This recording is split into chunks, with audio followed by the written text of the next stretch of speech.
That's what I'm saying. We need to use the microphone. So yes, we've got 40 physical councillors, only councillors, and not participating people, okay? And we've got, from now, 63 digital voters. Was that 63 or 50? 63. 63. Digital voters, so councillors. And that's just the councillors, so yes, there are just other members voters who are here or up. Yeah. Very good. Thank you, Emmanuel. Welcome. And team, Terence.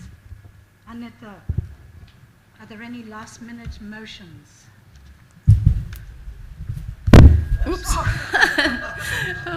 Well, I'm sorry that the last-minute motions, in fact, it does not exist something like that. Motions need to be presented to the General Secretary in a certain period before the Council or the Extraordinary Congress. But as soon as the Extraordinary Congress starts, we could, after having voted all the other votes, all the other motions, we could ask the councillors if they are ready or able to vote again for extra motions. And I think we have clarified that this one letter was what was coming, the one email.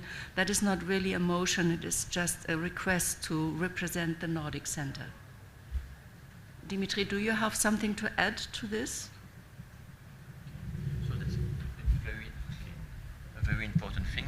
It seems that we need to vote and to approve the UNIMA Burundi Center.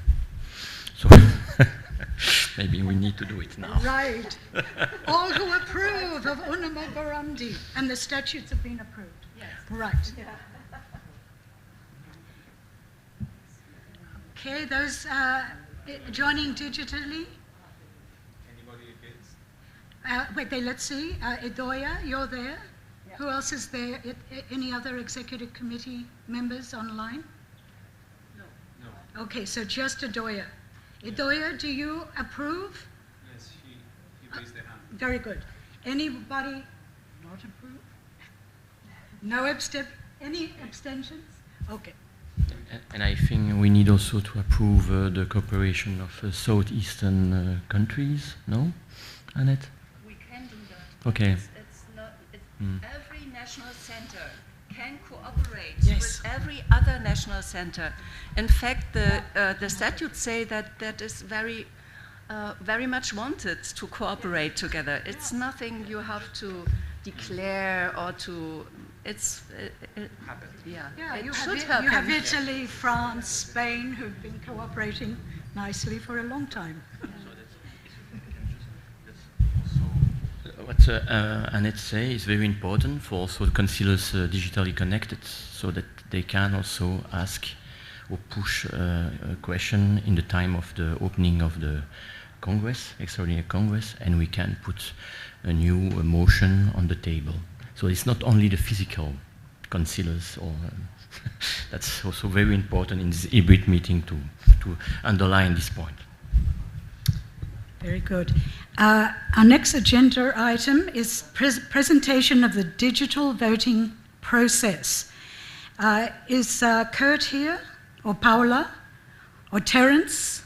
Will you be able to run us through with that process, very briefly, or as much time as you need? Well, I can just explain very quickly. We don't really have any images to share with you, but basically, so over the past couple of weeks, Kurt Hunter from the Elections Committee has been sending out instructions, suggestions as to how to do the online voting. He and Paula, they have worked with Dimas, and they've worked with UNIMA Indonesia to finalize the online voting system. So we spent a couple of weeks to share the guidelines or instructions on the voting procedure, how does the system work. We've shared about how it is also reliable, that their votes are secret, that every voting link is unique. And we've tried our best, thanks to Tito and Emmanuel and to Dimitri. They've also tried their best to translate into French and to Spanish as well to the councillors. We've had a few runs of tryouts, orientations, and so for the next few days during the council meeting, they will continue to have an opportunity to, everyone will have a chance to refresh and just try once more, just to be sure. And I think one of the items that we're trying to get everyone to cooperate or work together with is the proxies, the digital proxies, which can be more complicated because the system wants to be secure. That means you can't just hand out these voting identities to everyone. Yeah, it really has to go through a unique councillor. So the councillors sort of need to forward this information to their proxy. The proxy then opens up their laptop, their computers, and has the various voting identities open to vote as their proxy as well. So that's the process that we're doing our best to guide the councillors online who wish to vote, and for those who are observing online, of course, as well. If you have any questions, feel free to write to Kurt or myself or to Emmanuel. Yeah. Thank you, Terence. All right. Emmanuel, can you explain the process of those who will be physically here? What is the voting process? The voting process is hands up. It's hands up. Yes. The first day there will be as it is explicated in the agenda of the executive committee, of some people taking part of the elections committee to count the votes, and if anybody in the assembly asks for a secret voting, it's possible. So there will be also some cards. If there's some documents, if they're asking of secret voting. Any questions? Because that's what we have to all do. So essentially hands up or secret vote in a box. Just to be clear, also for the councillors digitally connected, I would like also to stress it explicitly. When is the deadline normally of the proxies for digital councillors? I think we haven't decided, but to be clear, the 21 was the deadline of the registration, digital registration for all the councillors. So we open a little bit, this day was a little bit open, still open. And I think for the proxies, if the team, the staff team can manage it, we can go to the 24, 25, until the day before the starting Congress, extraordinary Congress. Do you accept this proposal, Annette? If you say it's possible, then I could accept it, yes. No, well, if, I don't know, if the technical staff can manage proxies until the day before the starting extraordinary Congress, it's okay for you? Not the day of the Congress, because maybe this will be difficult. But, I would say we have to give Kurt some time also. Yeah. So I think let's not cut it too close because he is in the United States. Yeah. So I would at least give him, maybe let's just give him a... 3 days before is... Today is the day before the Congress. So I would say it's close? It's not really the Congress, it's the Council, but okay. No, but sorry. Right. Yeah, Yes, it's no. right. I'm sorry. Yeah. So that we can go to Thursday, like that we have 1 day after the starting council. It's just 1 day before the starting extraordinary Congress. Extraordinary Congress. Donc 1 day before Friday is Thursday, so it will be 27, I think, no? But 1 day is still probably too tight. What do you think? What? Emmanuel, Terence?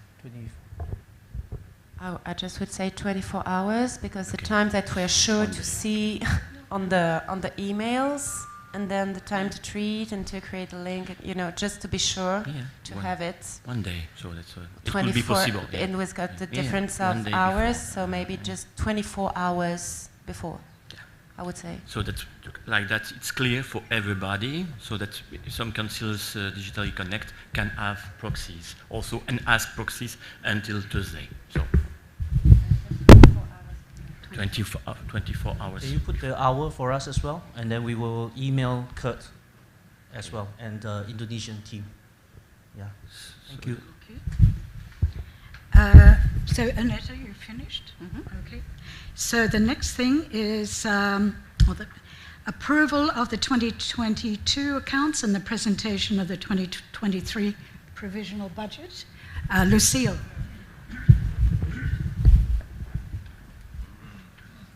Are you able to put that up on the screen?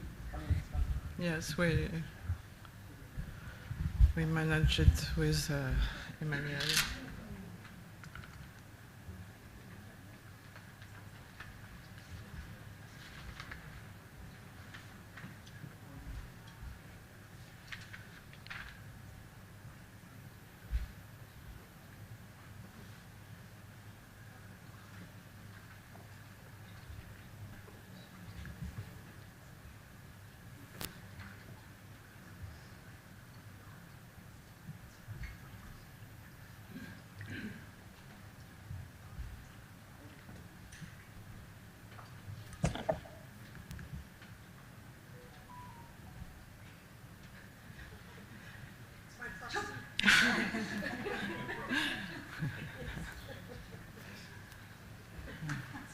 Well, it will be a little difficult to read.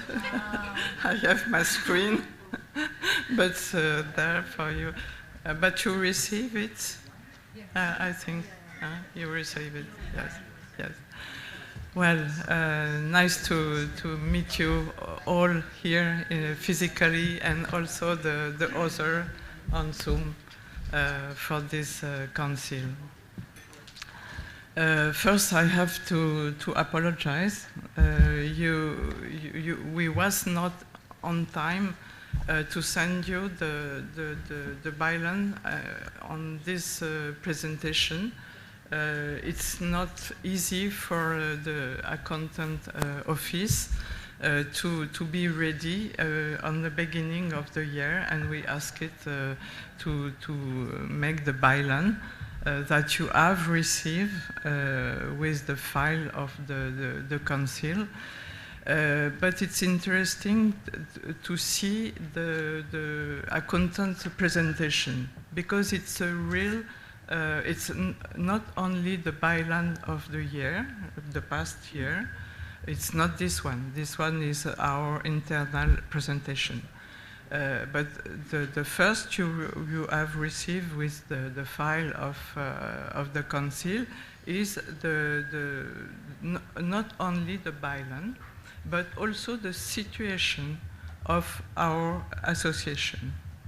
And after we come back to this presentation, after presentation of this form. So we need to have for this presentation internal, what I call internal presentation, a little more time to present it as we have the habits by ourselves to see how the expenses and the not incomes, it's not changed, but expenses are separate. And we need more time to do that after we receive the accountant byline. And so it explains why you receive it so late in this presentation. Well, first we will have a look on the incomes. This is the sale. We don't have internal at UNIMA internal sales. Only for the festival we have sometimes we sell books, and well, there is nothing here. For the council 2020, for the council in 2022, we didn't have any donation, just one from a councilor. He is in the back here. It was Frank Atmars. You gave some money for the council for the fund, representation fund, at the end of the year 2022. So, well, good thing. Members' fees, important. We have not yet all the amounts in our accounts. Some people will pay here in Bali. It's not always easy for certain countries to send money in euros or in other money. So they will pay here. And we have an amount quite good for 2022. The subvention of Ministry of Culture not change. 12,000 euros, and the region, it was also the same level. 30,500 euros. The Département des Ardennes, it's very important to say, to precise, because we receive more money, 2,000 more, and we have now a convention, something written, and during 3 years we are supposed, if there is no new crisis or something like that, we are supposed to receive 14,000 euros. We can notice that, and I think we have also to notice that is the World Puppetry Day action in Charleville-Mézières and in Ardennes, and we hope to develop it in Grand Est, in the region. It's a visibility for UNIMA action in our department and the town. The city of Charleville-Mézières gave no more than the year before, 2021. They cut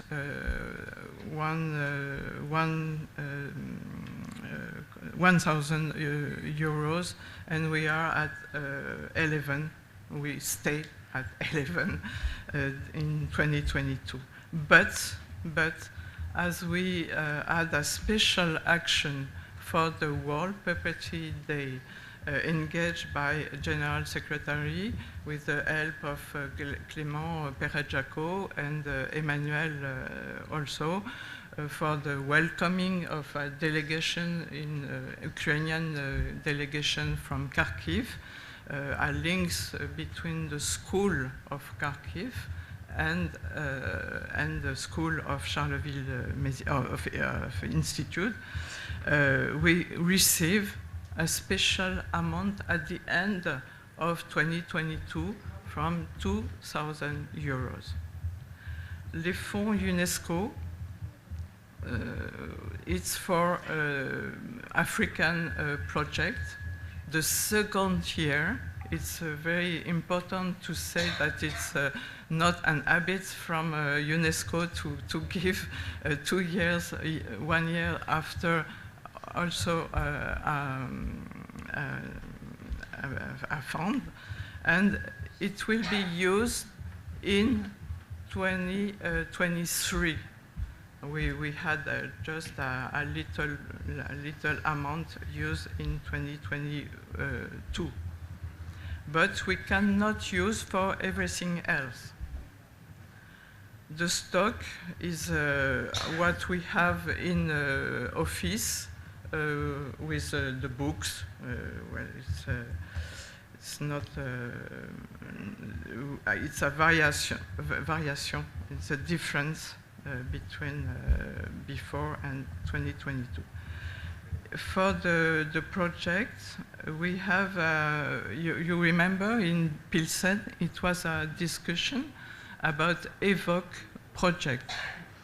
And you confirm that we was engaged in this EVOC project, but just for 1 year, not possibility to continue it. It was what we call the network, Europe network. We received 6,450 euros for that, and as UNESCO fund, we cannot use for everything else. And we will have the report of the EVOC during our council. Look at the expenses for the time, not really for the functioning, not something especially to remark. Only the price of the office, the General Secretary office, headquarters, and you see that is an amount relatively important. So the General Secretary had a proposal to cancel these rents, this hiring, yes, to stop it, and to have expenses in less important thing. And the accountant office is also a little more. We need more service from this accountant office. And so we have a little more of this for this expense. Les adhésions, UNIMA is part of UNESCO and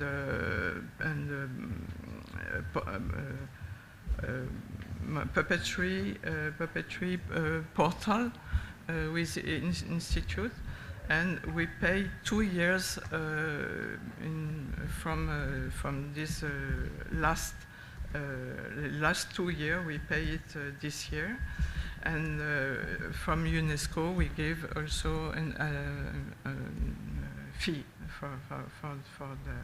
to be part.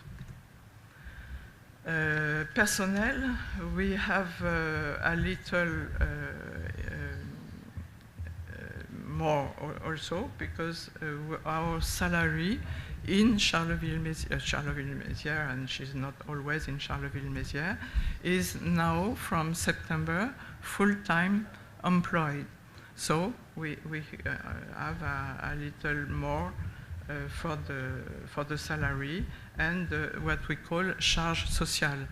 It's what we give for the national security and for all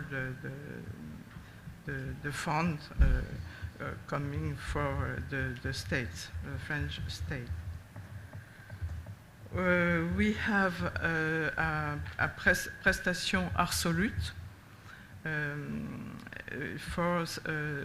from July, I think it's July 15 July until the end of 2022, and a travel what not used, I think, this year, but the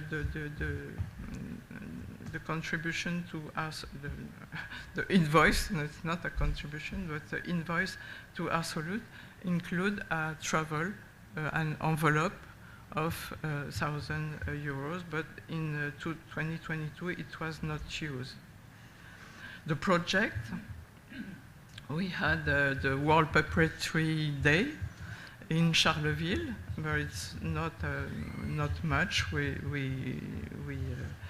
have an amount of 1,140 euros. The communication is taken in charge by the département de la ville, not the department, but the town, the city of Charleville-Mézières. It was some action for the children's made in place, and I think a little reception pour le lancement. Je sais pas comment on dit le lancement, for the beginning of the World Puppetry Day.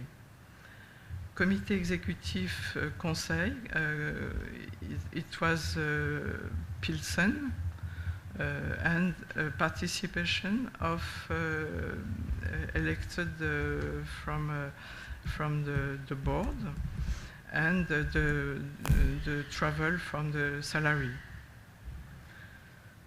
The exhibition, it was the end, not totally the end, but we will come for 2023. It's not totally the end, but we had to send the pieces to loaners, and the last part take place in Italy, if you remember. So the amount is here, 10,000, almost 11,000. Africa, the African project, 350 for communication. The expenses of, but it's in charge. It's taken in charge with the fund, UNESCO fund. It's not from UNIMA pocket.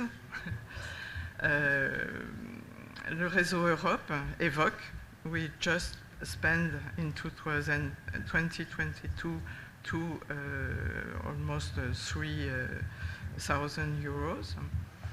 And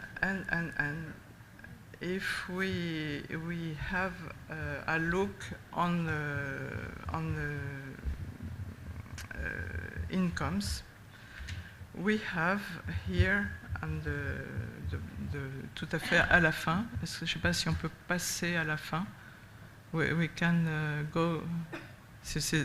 It's difficult for our Indonesian staff because I speak not a good English, and there is a communication between Emmanuel, Terence, and you. Thank you so much to be reactive.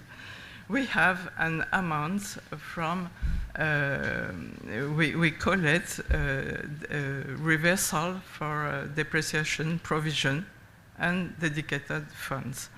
It is, especially this year, we had a positive result from 4,000 and at least the last line.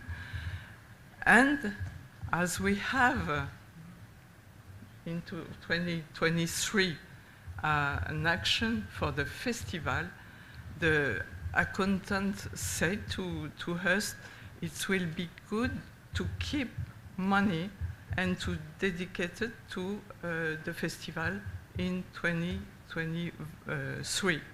So we have an amount of 4,000 euros to be used in 2023 for the festival in Charleville. So, and we found in the expenses this amount is previously for the festival. And communication, nothing special to note. So I think we have a quite good situation. this year in 2022, not as in 2021, as we have to take funds on our reserve. And not this year. We are positive and enough positive to have money for next year in 2023. So, good. It's all of us. It's all of us. You know, it's really. And with the COVID, I think we have not also as more activity, and so it's important to note. Before we approve, we need the microphone. The budget. Are there any questions? Also, we need to ask, like for example, Idoia, because we don't see her, if she has any questions. Any questions from here and from our members who are joining digitally? Kristen? Take the microphone over there, please. I just had a question as in terms of the communication line, and is this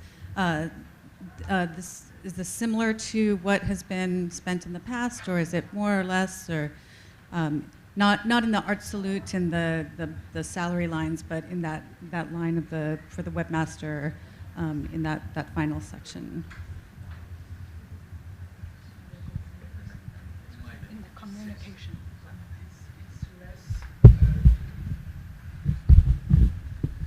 It's less than before. You remember perhaps that in 2021, I think, Alexandra Nafarate negotiate with the provider for the website of UNIMA, and we have less expense than before. But we know, and we will have a look on the byline, accountant office byline, because I want to show you that we have an amount for to make the website perhaps better. I don't have an idea about that. It's not my task, it's yours, and the task of the General Secretary. So we have an amount we can use for that. But there, it's only the office of who are managing the website, technically managing the website. Great, merci. I can also answer to you. So it's in the process because one of my goal as General Secretary is to save money where we can. So it will be some decision. It's difficult, but this year I want also to stress the fact that the previous project of the exhibition costs money. It's more than 10,000 euros. So the project is finished since April, so that of the last year. So we need to accept that there are projects that cost more than expected, and there are provisional parts of the reserve funds helping to balance the budget. So I am not so fantastic enthusiast about this perspective, because for me, if we want to show and see the future, we need to anticipate more in a budget in this case. Of course, the COVID time was difficult and nobody can understand that it comes and will smash the project, of course, but I think we could do better. And we need to learn about this project, because it's impossible that one organization, international organization, sign a contract without a kind of line or articles in the agreement in this emergent case. It's not possible that, I would say something like that, that UNIMA International, even if we are leader and we are cooperating with other partners, it's impossible that we take in charge all 100% of the loss. I think it's not responsible for also the Office of International UNIMA to accept that we make project in cooperation and everybody can have some kind of advantage of the visibility of this wonderful exhibition with 90 countries, but in the case where they are lost, there's only UNIMA paying. That's, I think, we need to balance a little bit more and to understand that for the future, this mistake will never be again. Because it's very difficult for a new General Secretary to accept that we pay 2 years after the exhibition, we pay and we pay and we pay, and we don't know when it will stop. so that's... Okay, thank you. Lucille, if you would like to respond, please. Excuse me. And Yes. after this, sorry, Yes, Lucille, yes. I Just a precision. If I said it's not finished, it's for a special question. We have a piece belonging to Brazil, going to Argentina, and a piece from Argentina going to Brazil. And it was it was a mistake in sending back. And we have this, comment dire en français, on traîne cette difficulté. But we have had a good news. The Brazilian piece going by diplomatic the luggage to Brazil. So one says we don't know the final cost. Perhaps there is a cost, but it's not much. And you have perhaps yes. Just to say that the three puppets from Argentina yes. came from Argentina yesterday. Yeah. Well, right. because we contacted a friend in Sao Paulo to take and take back to Buenos Aires. Yesterday I have this notice, so it's well, thank you, Tito. So save we money. can consider the exhibition is closed. It was only this question, but it's normal to finish something engaged by the other executive committee. Well, I think so, but there was a difficulty, and we use less money. We expend this written here in Bali, but we have had something. Keep it, and I will show you. Perhaps you can go to this page. I want to have a look with all of you and the people who are outside, because it is the situation of our dedicated funds. And I will show you that we don't invent something special to help the mobility of certain person here. And well, I have to show it.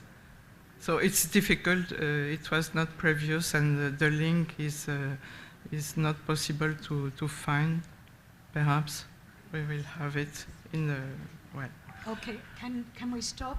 If any of you have any more questions about the budget, think about it. I just want to take 1 minute to acknowledge that Pak Samodra, the president of UNIMA Indonesia, has arrived.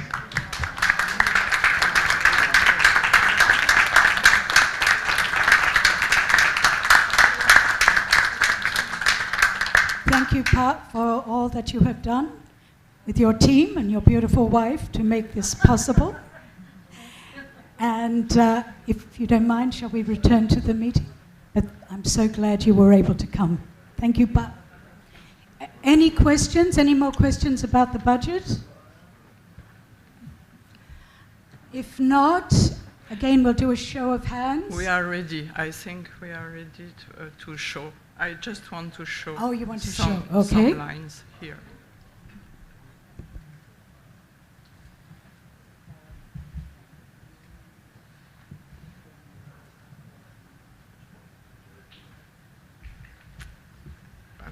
Wait, 24, yes. Page 24 for the people who have on the laptop. You have the total amount of the funds, UNIMA funds, on the beginning of page. It's not nothing. It's 55,000 euro. So it's considering, we consider that as a provision for the urgency. Perhaps 1 year we didn't receive a subvention from, for example, the region. The region is 30,500 euros. If we don't receive this 1 year, we know that we can face the difficulty. And in France, the rules are to consider 3 to 6 months functioning. You can, for the association, can have in provision. Because we have the subvention state, it's not always sure, and we can face if we have a reserve. So this is. After, you have a total of provision, and we have the provision I have indicated to you for the festival, 4,000 euro, 4,000 euros, and we have just lower provision for charge projet numérique. We can use, we have that for a long time, and we can use for the website. En dessous, below, that's very important to understand, and it was a misunderstanding with General Secretary a few days ago. We have dedicated funds. Dedicated, it's mean we can't use for everything else. We are in obligation to use for this project or these things. Functioning, it's clear to understand. We can have something to add 1 year especially. Publication, you know that we have a project from the last mandature to publish something about the story of UNIMA, and I know that our General Secretary work on that also, peut-être pour le 100e anniversaire, c'est ça. After, we have this fund, UNESCO fund, for African project in 2023. And below, you have a dedicated funds for delayed projects. So, this delayed project was before for exhibition. You remember perhaps that the exhibition was delayed in year. We cannot open as we wanted before due to the COVID. So for the beginning, it was for that. But with the advice of our accounts office, she said, the woman, it's very experimented woman, and she said, well, 2 years ago, she said, please, perhaps don't write something very precise. Delayed project you can use perhaps for, and I think, well, it can be used perhaps for mobility. Why not? So I propose to the board to use for that, Like but a travel fund. for the travel, mobility, and to mix with the representation fund, because it's an amount important. But you said, General Secretary said, no, I don't want to mix the two funds, so we can help two persons to come. And I'm very, je suis vraiment désolée, it's a pity, because we didn't have a person now for administration. And we can, it's not my specialty, it's not the specialty of Emmanuel, and we cannot really have a good vision, and prospective vision. So, well, it's a pity, because if we have had this in mind really before, we can open it before and say, well, we will have we did know the end of the exhibition, but it's difficult for us to. We need someone specialized in projection. Well, yes, I know. But I can answer or not, because because it's important. So, Lucille, yes. Also in the bilan, okay, the availability is very good. If we look carefully, so we managed to have an increasing part of the money in the availabilities, because we are a little bit careful with the money, and maybe that's also my wish, is because in 2022 we have 73,932 euros. If you look, we have 73,932 euros in the balance of the availability. So it's quite good. It's better than before, because in 2021, for example, yes, we were only 55,000, something like that. So we increase really good availabilities for the turning phones, and we can manage better a crisis if the crisis comes. So I think we agree all together about this point. So we did a good job all together. So we can work all together. It's wonderful. I don't say that we don't work together, and we make compromise, and we try to go in some direction. So I just want to say that if we look carefully also the balance, the report of the 2022, the legal account is 3,440 euros. For me, it's a little bit too much. For this kind of organization, is still 120,000 euros. So imagine that 4% of the budget is only for the legal account. I think it's a little bit too much. We can do less, I think, but could you okay. Explain what you mean by the legal account? The legal account is the comptable, so the book account. But the book account. So if you look in the page of Lucille, I'm not saying something wrong. If I can, that's you are saying that. Dimitri, in France, to have an expert accountability, it's just the price. It's not a question of the size of your association. It's just the price, and it's mandatory. I am just looking how to save money. I am just saying that we can be more rational, and we can do maybe better with less. So it's about the mobility of funds. That's another question that we will. So for me, it's impossible to decide just after the World Public Day, that's less than 1 month, who will be supported and who will not be supported, just because we want to have more executive.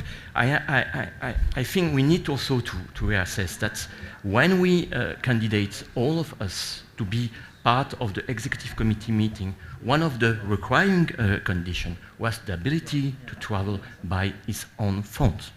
So I can understand that costs a lot, but we cannot do 2 weeks before the council a decision like that. So I think that's not respectful, and if the decision is taken against the manager of the finance, it means me, I am thinking that's not well done. So we can do better, for sure. The decision that we decide by emails, that we decide we give this money for this. So this 4,000 euro start to be revealed at the end of March, and we give the money for some people. So I think it's not clear. So it's for sure, but okay. Can we now approve of the budget? No, we don't need to approve it. We don't? No. Okay, the budget stands. So let's... For 2023, pardon. Avec le pied. Attention au pied. Oui, tiens pas. For 2023, we don't have to vote it. Just it was voted by executive committee in last October, I think. And just to say we will have some change in it about the hiring of General Secretary headquarters, because we will cancel it. And it was before, previously it was in June.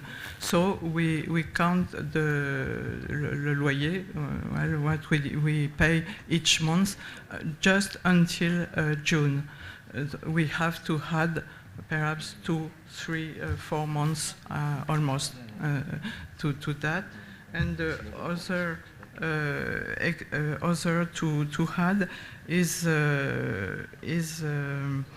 for the Ukrainian project to welcome them in Charleville, because we receive in 2023 just for the Charleville city, we receive it at the end of exercise 2022, and we will have the region in 2023, and also a good news from the Ministry of Culture, but in part 2,000 euros for Ukraine, but less for UNIMA.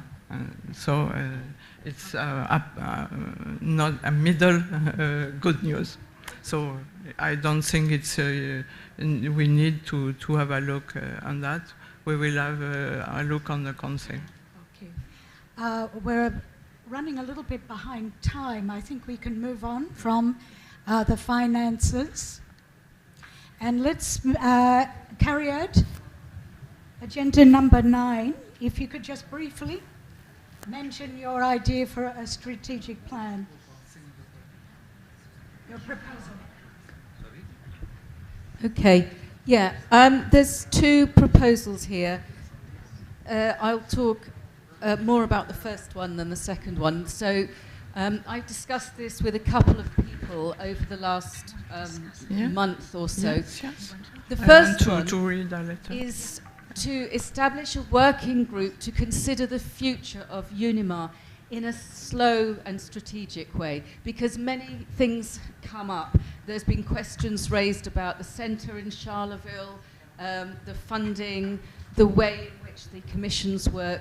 UNIMA, as we know, is set up almost 95 years ago, and we really need to be lighter on our feet in some ways, and to know how we should function and how we should communicate.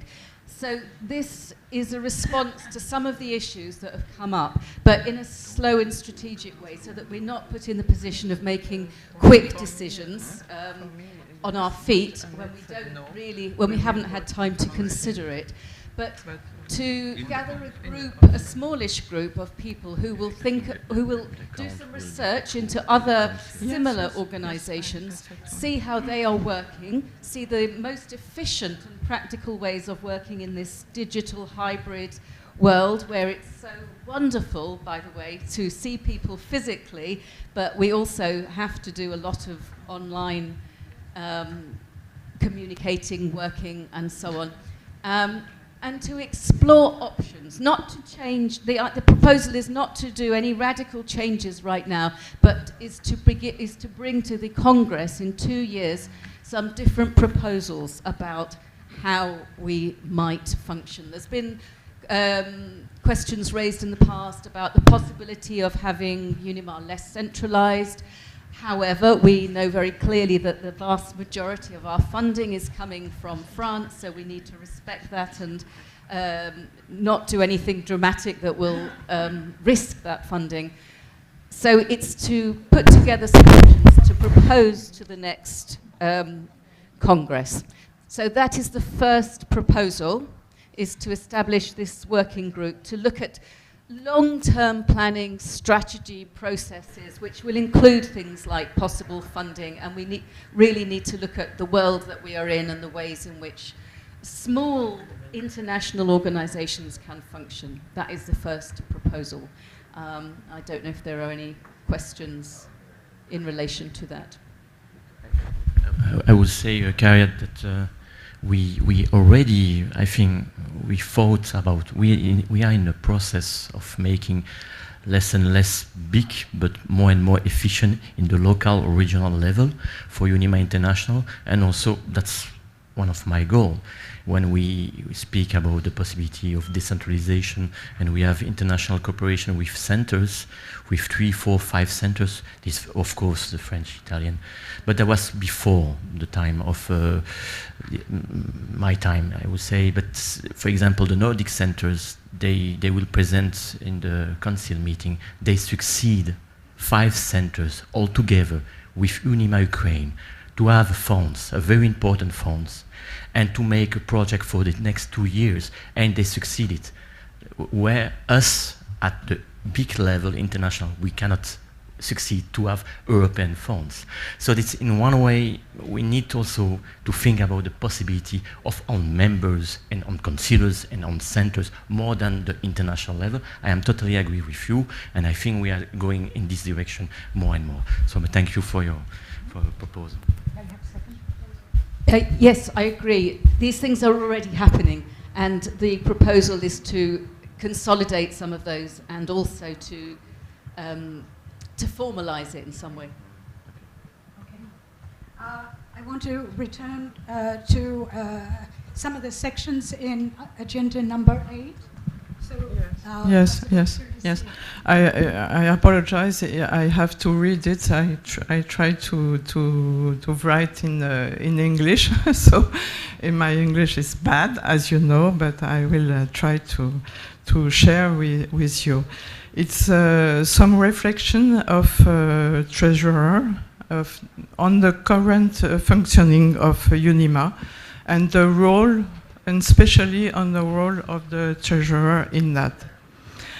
I come back from the 2 last years. As members, we necessarily have very different levels of knowledge of the functioning of UNIMA, statutes and internal regulation in particular, but also some operating habits coming from experience between members who have a certain experience, members who are more young, who have a relative knowledge, and young advisor who rightly ask for accounts on the functioning of UNIMA. Perhaps we should have taken a serious look at this issue as soon as the new term was elected. Our first 2 years of operation, which were not made easier by the pandemic, experience it differently from one end of the world to the other seem to me today quite chaotic. I'm not sure that the calling of a group of councillors and the organization of meeting really answer the question and concerns of each other, and particularly these young members, young councillors of UNIMA. I think we have a more response to give to them. I wonder, was there basically the real concern of bringing us all together and working together? Today, I realize internal communication difficulties, that is the first point, which have actually been going on since 2021 between the members of the board and between the board and the members of the executive committee. I note that emails do not circulate systematically with all members in copy. It's an example. This results in misunderstanding between us. On various occasions, the General Secretary has leveled accusation at one member or the other, the President or the Treasurer in particular, and has complained to the other members of the board, members of the Executive Committee, and certain external persons of malfunctions on our part.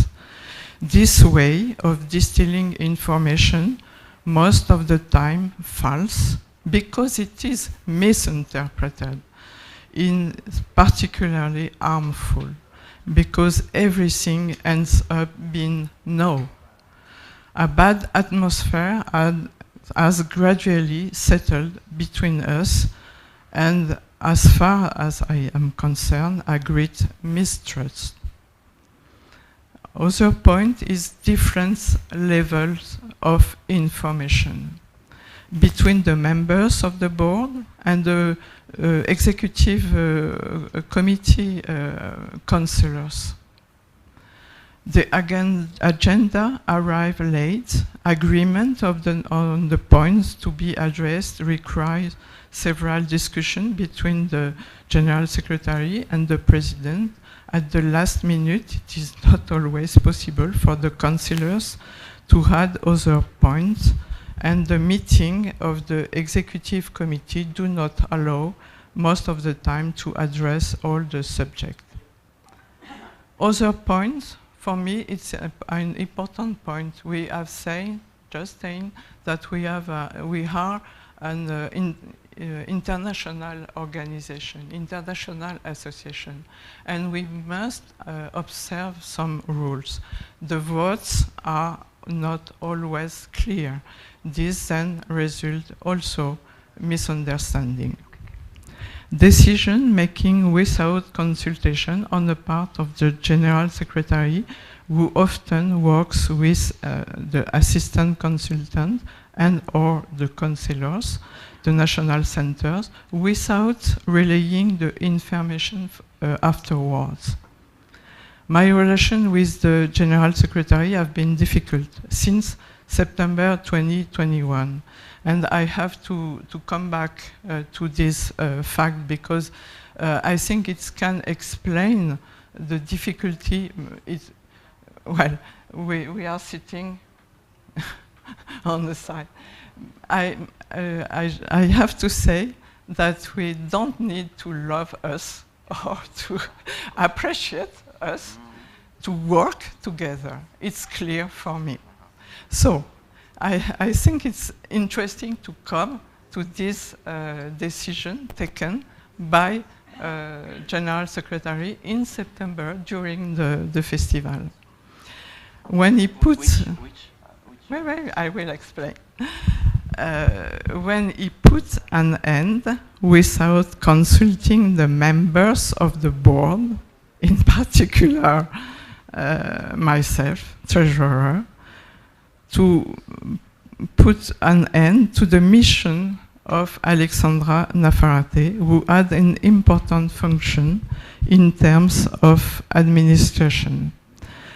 This has destabilized us in our operation in a sustainable way until today. Contrary to what the General Secretary thinks, see the minutes of the meeting of 26 January, the beginning of the year, 23, the management of UNIMA represents more than 2 or 3 invoices to be entered on an Excel table. We experienced a real conflict with when Terence Dan. I appreciate the work of Terence. I appreciate it's not against Terence what I say, but he was a councillor at this time of Cooperation Commission, opened a crowdfunding in Asia on behalf of UNIMA with the name of UNIMA. If he opened from his side by his name for Ukraine, but when is it in the name of UNIMA with the logo of UNIMA is something we have to share and to decide together. Without referring to the members of the board and more particularly to the treasurer. I learned this by Daddy Podunji, who said, do you know something about that? So it was not, I think, the good method. This fund opened at the end of February 2022 in a very emotional condition. I recognize that, and it was the war in Ukraine. And so we all are really anxious, and we are always anxious about that. It was used very little or not at all before it was returned after enormous difficulties in the fall to the UNIMA bank account. During this whole period, and I said that not to critique anything, but just to remind and to show what are the responsibility of the UNIMA, either the General Secretary, the President, and the Treasurer. During this whole period, we did not have direct access to this fund and could not make a transfer for the benefits of Ukraine, which is why it had opened. We have based all our aid transfer to Ukraine on emergency fund that we otherwise have before and we receive after. Collecting money for humanitarian causes obliges us to a certain number of rules, and we were totally illegal during this period, which lasted several months. I remind you that the Treasurer and the President, with us, also the General Secretary, who is required to take decisions in financial matters, are responsible under French law for malfunctions related to management and our organization, which escaped in a moment of intense emotion, I know that, was not for a single moment discussed again between us. Therefore, it could not be measured by the members in what it engaged for the association. I come back to March 2022 with accusation of General Secretary against me, and Emmanuel Castan, which is our employee, was present. I have decided to bring them to the attention of the board and the members of the executive committee. The charges were as follows. I repeat it, it's back, but I have to repeat it because it can also explain the attitude. Wait, no, mais tu parleras après. It can explain the difficulty we have to work and to share between us certain subjects. As treasurer in September 2021, he came back in this period. I had not supported the separation of Alexandra Nafarate, whose role and administrative skills I have highlighted above, the decision of the General Secretary, then relating, it was not for administration, it was relating to a question of communication. So it was not the same, and from this time, I had nothing for administration. In my role as treasurer, it was said that I was preventing the General Secretary from working. Finally, that the French subsidies prevented the General Secretary from carrying out its project. Since this period, I'm sure you remark it, I have voluntarily taken the field, comme on dit, pris la clé des champs, and I now take little part in the life of the association, apart my duties of a treasurer. I was really tempted to resign, but some members point out to me the impossibility of finding a relay before the next Congress of 2024, which will be the end of my function. So what I say, it's for the next year, but after for the new treasurer and the relationship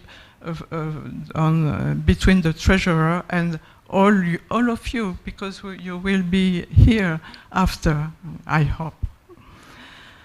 The organization of the work between the General Secretary and you, consultant assistant, Terence, regularly, it's not your fault. I think perhaps not completely your fault also.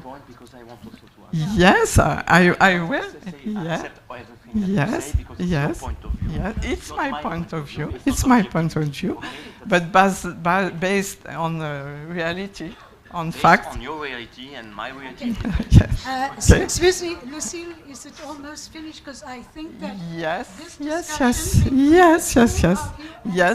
but must take place. It's the first time. We have many things on the agenda. It is the first time. I agree, dear President. Yeah. But it is the first time we can discuss about all these questions. And I know that.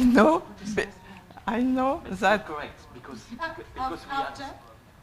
I know that. One can speak and another cannot speak. No, you will speak. It's not democracy. No, it is. I can also give an answer. Yes, sure you will. You will. After. I cannot accept to be accused. Okay, there are 2 That's points the of word view. accusing. Non, mais oui, mais pour une bonne raison. You again, because there are also Yes, facts from my yes, point sure, of view. sure. It's not correct to say that. Regarding, please, I finish. Regarding decision to be made, we regularly have operational incidents within the board.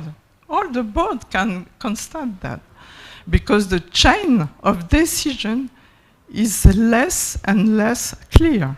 Emails circulate between us without any action being taken. I don't want to make my bad relationship with the General Secretary a personal matter. Be sure of that. We don't have to like, as I have said, each other, to work together. When necessary, I also continue to represent the General Secretary in certain meetings when he cannot be there. On the other hand, I would like us to return for the next 2 years to a clear, transparent operation, respectful of our rules, of our history. There was never any question for me of making decision alone. This is what seems to be implied in the clarification provided by the General Secretary in the agenda. I can reassure him, I reassure you, Dimitri, that has never been the case since I took my function in 2012. So I'm not new. The accusation letters of our abusive attitudes against one or the other members must stop. The members of executive committee, the councillors of UNIMA must be aware of these unhealthy behaviors that have taken place in recent months, and this must no longer be the case. Let's take measure together by adopting an action plan whose objective is to prevent problematic situations rather than dealing with them after the fact. Let's improve the sharing of information rather than leaving members and employees in the dark about operating methods and decisions. The future of UNIMA depends on all of us, on you too also. We must return to our fundamentals in terms of relation for a clear and sincere organization, as well as real goodwill between us. Voilà. I was quite long, but I preside. It is it is the first time we can explain. I would just want to say something, very important thing. The crisis, the crisis in Ukraine starts. We are thinking what we will do. We have a commission active with Salma and Terence. They have already taken contacts to the UNIMA Ukraine. That was the first. Even the international level and the board was not in contact with the UNIMA Ukraine. So very quickly, because Salma cannot open a fundraising because she's Iranian, and there's also international sanction against Iran, she asked to the most competent member from the commission, and also with experience of fundraising, because at the time of Pierre Alain Roll Cooperation Commission, it was already a fundraising for the COVID. And the commission can do it by itself without asking the permission to the treasurer. So that was the crisis. The crisis is to give the possibility to give an answer from UNIMA International in the moment of crisis. Even if the UNIMA International cannot give it, there are commission giving an answer. And we need to control and to block the initiative. What is this UNIMA? I am thinking that we are there for helping, bringing decision, supporting, and advising, not blocking the process, and to say that the board is the power of everything and a commission cannot decide by itself. So the treasurer, and I remember, the treasurer, I want to send a SMS to the, because I even talk with you, near Lucia, and I say, maybe the funds is in Singapore, but it's the fact that Terence is living in Singapore, he's not living in Charleville-Mézières. We are an international organization. So also, this experience can also learn us something very important. If we want everything centralized in Charleville-Mézières, maybe UNIMA International will never be UNIMA International. So we need also to think what we can do for helping on members in different parts of the world. And I think you stopped in the first line. They haven't the right to open a bank account, a fundraising by the name of UNIMA International. Why? And so I sent to her, please, to you, please, they have a COVID fund. Maybe this fund will be not available very quickly. We have still emergent fund. Why not to give a little bit money for some people? They say, you have not the right to decide to make a bank transfer as general secretary to some people asking money in the emergency situation. So when I can decide something. So the treasurer can decide if the bank transfer can be or not, but not the general secretary, and I am in charge of the finance and of asset. What doesn't mean? That means blockade. It seems that you cannot decide, you decide by alone yourself that you cannot. No, I understand, and the worst, because we are speaking about Alexandra Farad. The worst is that's the last anecdote. I came in Champs-Élysées to make the wonderful speech of the World Property Day. And this time, I was 2 days before the bombing of Mariupol Theater. And I received calls from Terence. He said, Dimitri, send money to Mariupol Property Theater. What? You cannot do it. I have asked 3 times. To Emmanuel, she has access to the bank account. I haven't access. Fortunately for UNIMA International, I haven't access. So it's not my fault. So she said to me, Dimitri, I have to make to help you for the World Property Day. So do you know when the money was transferred to the Mariupol Property Theater? It was done by me Sunday with my bank account, personal bank account. And when I did it, 3 days after, I have the money back on my account. Very good, thank you. Thank you. We can discuss this in more detail later. But let's move. But it reveals a lot. Let's move on. Do we want to talk about now? Please give it back to Harriet because she was not finished. Is that what you want? Yeah. Harriet is not finished with her point. Okay, I have a couple of points. First point is in relation to what has just been said, which is not to discuss it now, but to recognize, I'm not in any way diminishing the frustrations and upset that various people have experienced, and I know we will talk about these later, and we need to acknowledge it, and we need to talk about it later. It's very important that we communicate well, and it's very important that we communicate professionally. And it's also, I think, very important in situations when you've got disparity of understanding to acknowledge the shared wishes. The shared wishes are to, for UNIMA to be a strong, functioning, legal, responsive organization. And I would just like to praise you both, Dimitri and Lucille, for wanting to respond to this situation in Ukraine, and for wanting the organization to be legal and to communicate well. So I'm just saying that. Let's start with the positives. And let's be professional in our communication as well. So just to return to this question of strategic planning, I don't really have much more to say about it. It's a proposal to look at proposals in a slow way, you know, because we're often asked to think on our feet. So it's a proposal to gather together a few people who would like to explore possible ways of functioning. I discussed it with Karen. Karen suggested that we talk about it in this meeting. I don't know if we need to vote on this as a proposal here.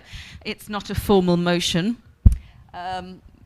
What should we do in formal functioning ways? Do you want to propose that we have a strategic planning group, a subcommittee? I think we should. Subgroup. Yeah, I propose that we have a subgroup that will bring proposals to the Congress, to the next Congress. If anyone has any questions, they can ask me, but I don't, it's an idea, so I don't have very much to say about it at this point. Are there any questions?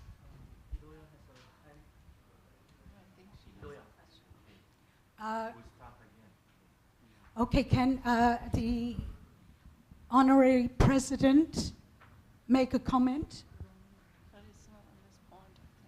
Is it on any of the points that we've been discussing?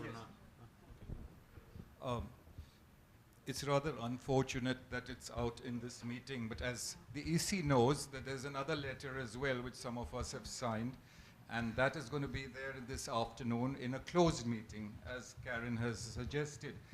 What I want to tell you is that I've been through the experience of what Lucille speaks about the French law.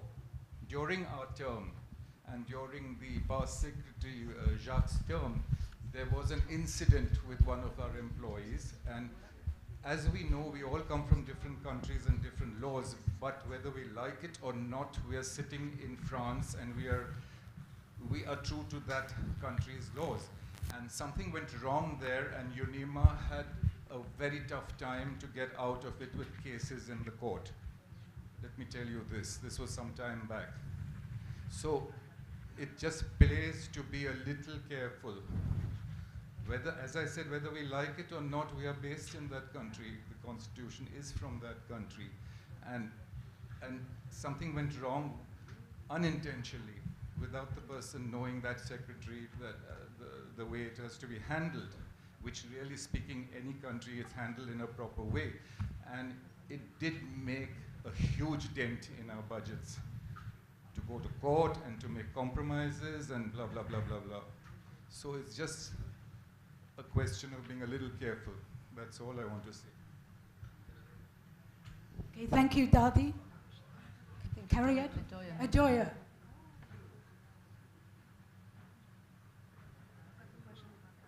Oh, Yes. Emmanuel, you have a question for Carriot from Idoya. Yeah, just a question for Carriot.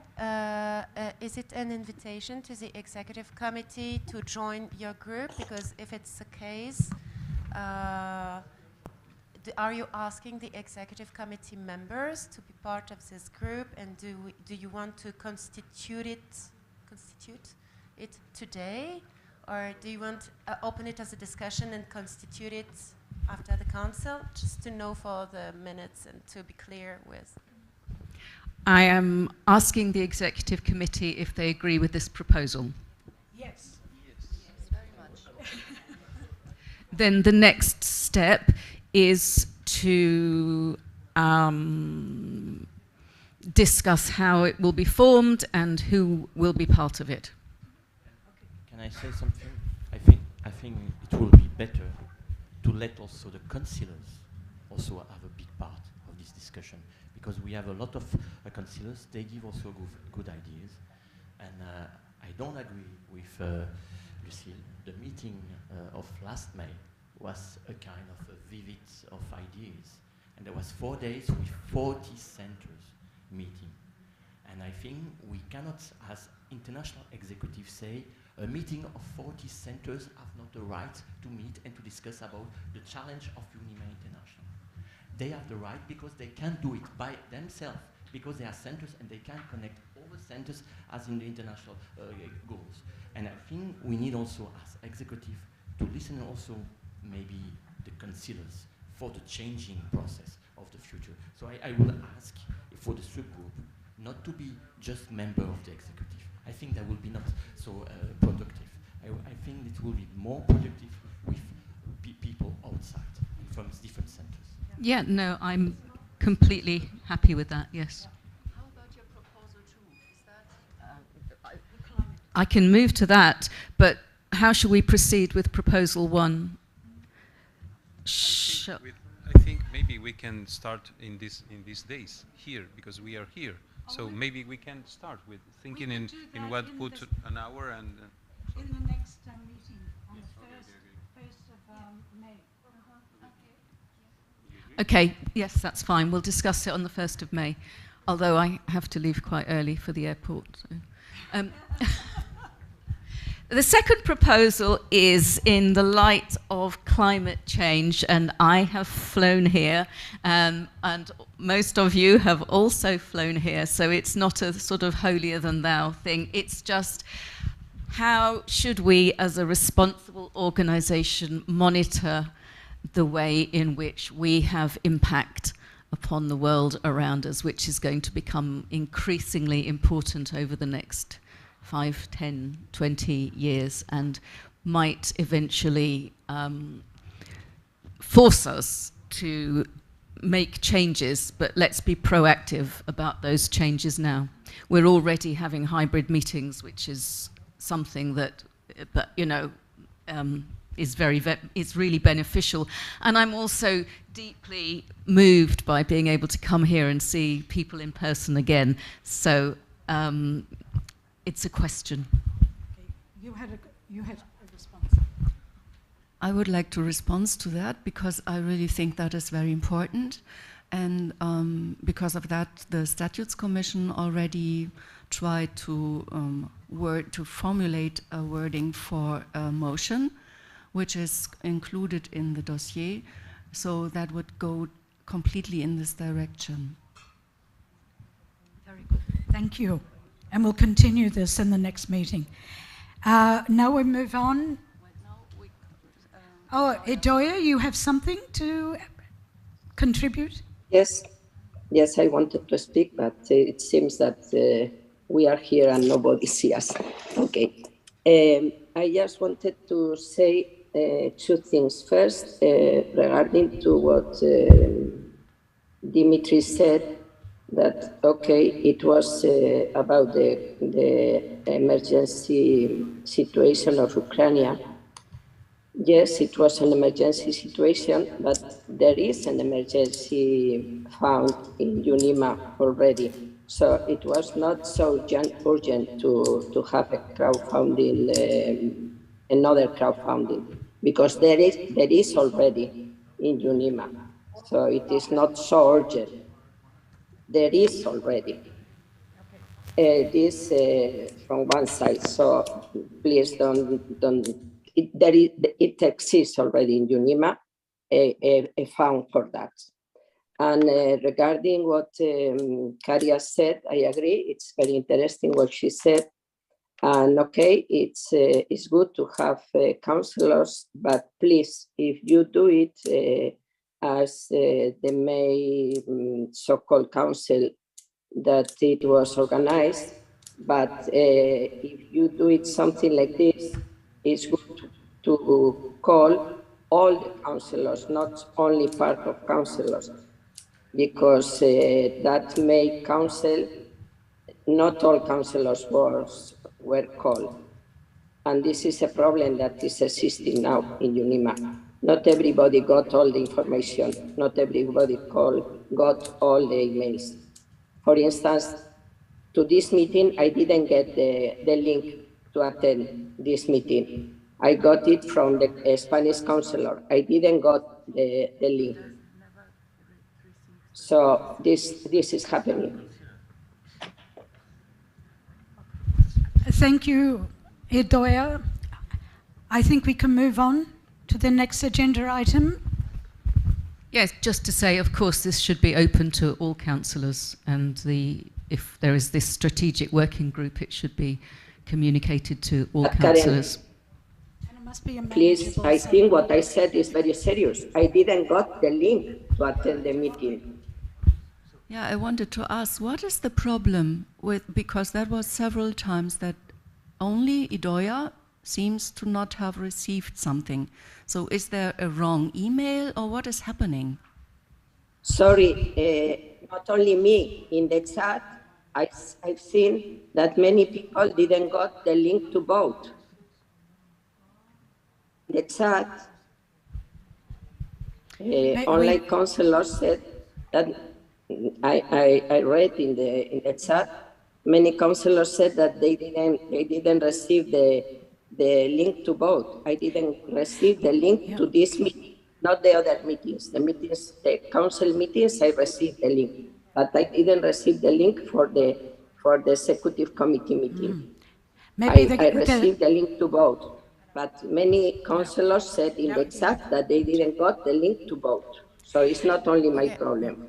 Maybe the national centres to send in all of their current email addresses, just in case there are any incorrections. You have my address. You have my address. Okay.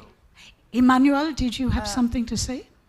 just regarding the link of today, we are organizing all together with UNIMA Indonesia and UNIMA, and we were just, organizing, okay, regarding the link of today, and regarding the voting link. Also, we saw that there were some people missing. That's why we made a rehearsal last week to see if everything was working well, if the lists were okay. So I give the word to Terence, but it's also, yes, we're organizing.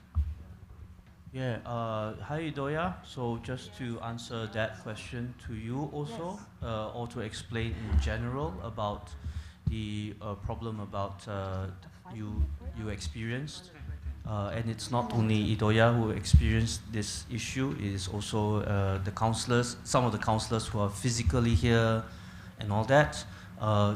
Please, firstly I apologize, of course, but I would also like to just seek some understanding that this is the first time that we are doing a hybrid, first of all. Secondly, we have a wonderful Indonesian team here, and they are trying their best, and they have organized a Zoom channel for everybody. They have brought in all this equipment, and while we are doing this, we have councillors who are in different hotels across Bali, and of course we still have trouble reaching to Soro, Nastya, and Kata, who are in 6 hours behind us. And Idoya, it's amazing that you are awake to join us also. So we are really trying to send out the links to everybody. I think we are very spent, and the Zoom links were only just created by the Indonesian team as well, and they have been trying their best, but they have never met all of you before. There are no faces to the names. Everybody is online until you arrive today, and all of a sudden, oh, okay, yeah. Who are you? Who are you? Who are you? Who are you? And, yeah. Anyway, let's not have this conversation. So we will do better, obviously, and Korea is here, UNIMA Korea is here also, so they can learn, so that the Congress will be better. Everyone is doing their best, and everything that has gone wrong, we are still learning on the way. Yeah, because this is the first time we're doing a hybrid Congress, a council, so I think we have to be a little bit more kind to each other and everyone. I suggest we now take a very quick 10-minute break. Yeah? 10 minutes, no longer. Be back in your chairs in 10 minutes.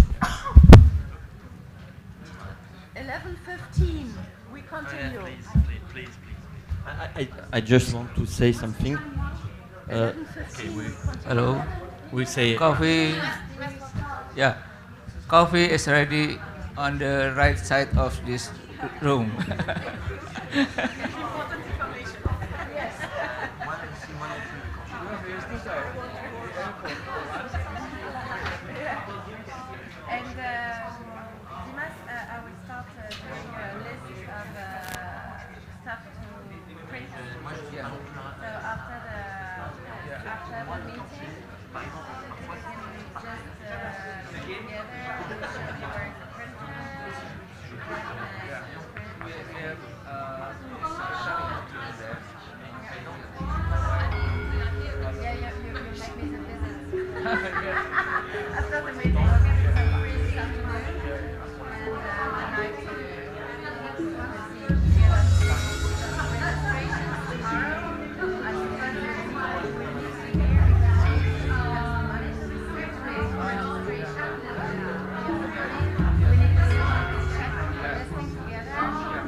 please switch off your cell phones?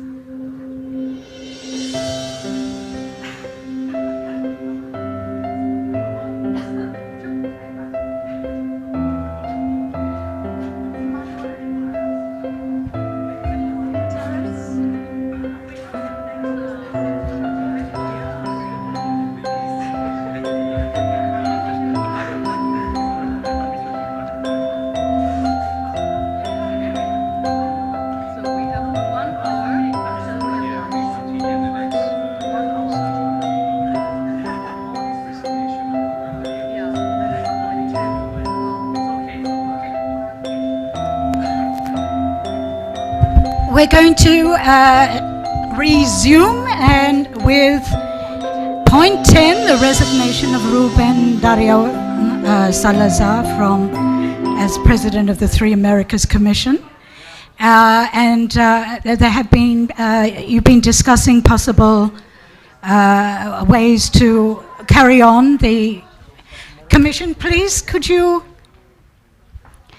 Mr. Heeson, could you please be quiet and sit down?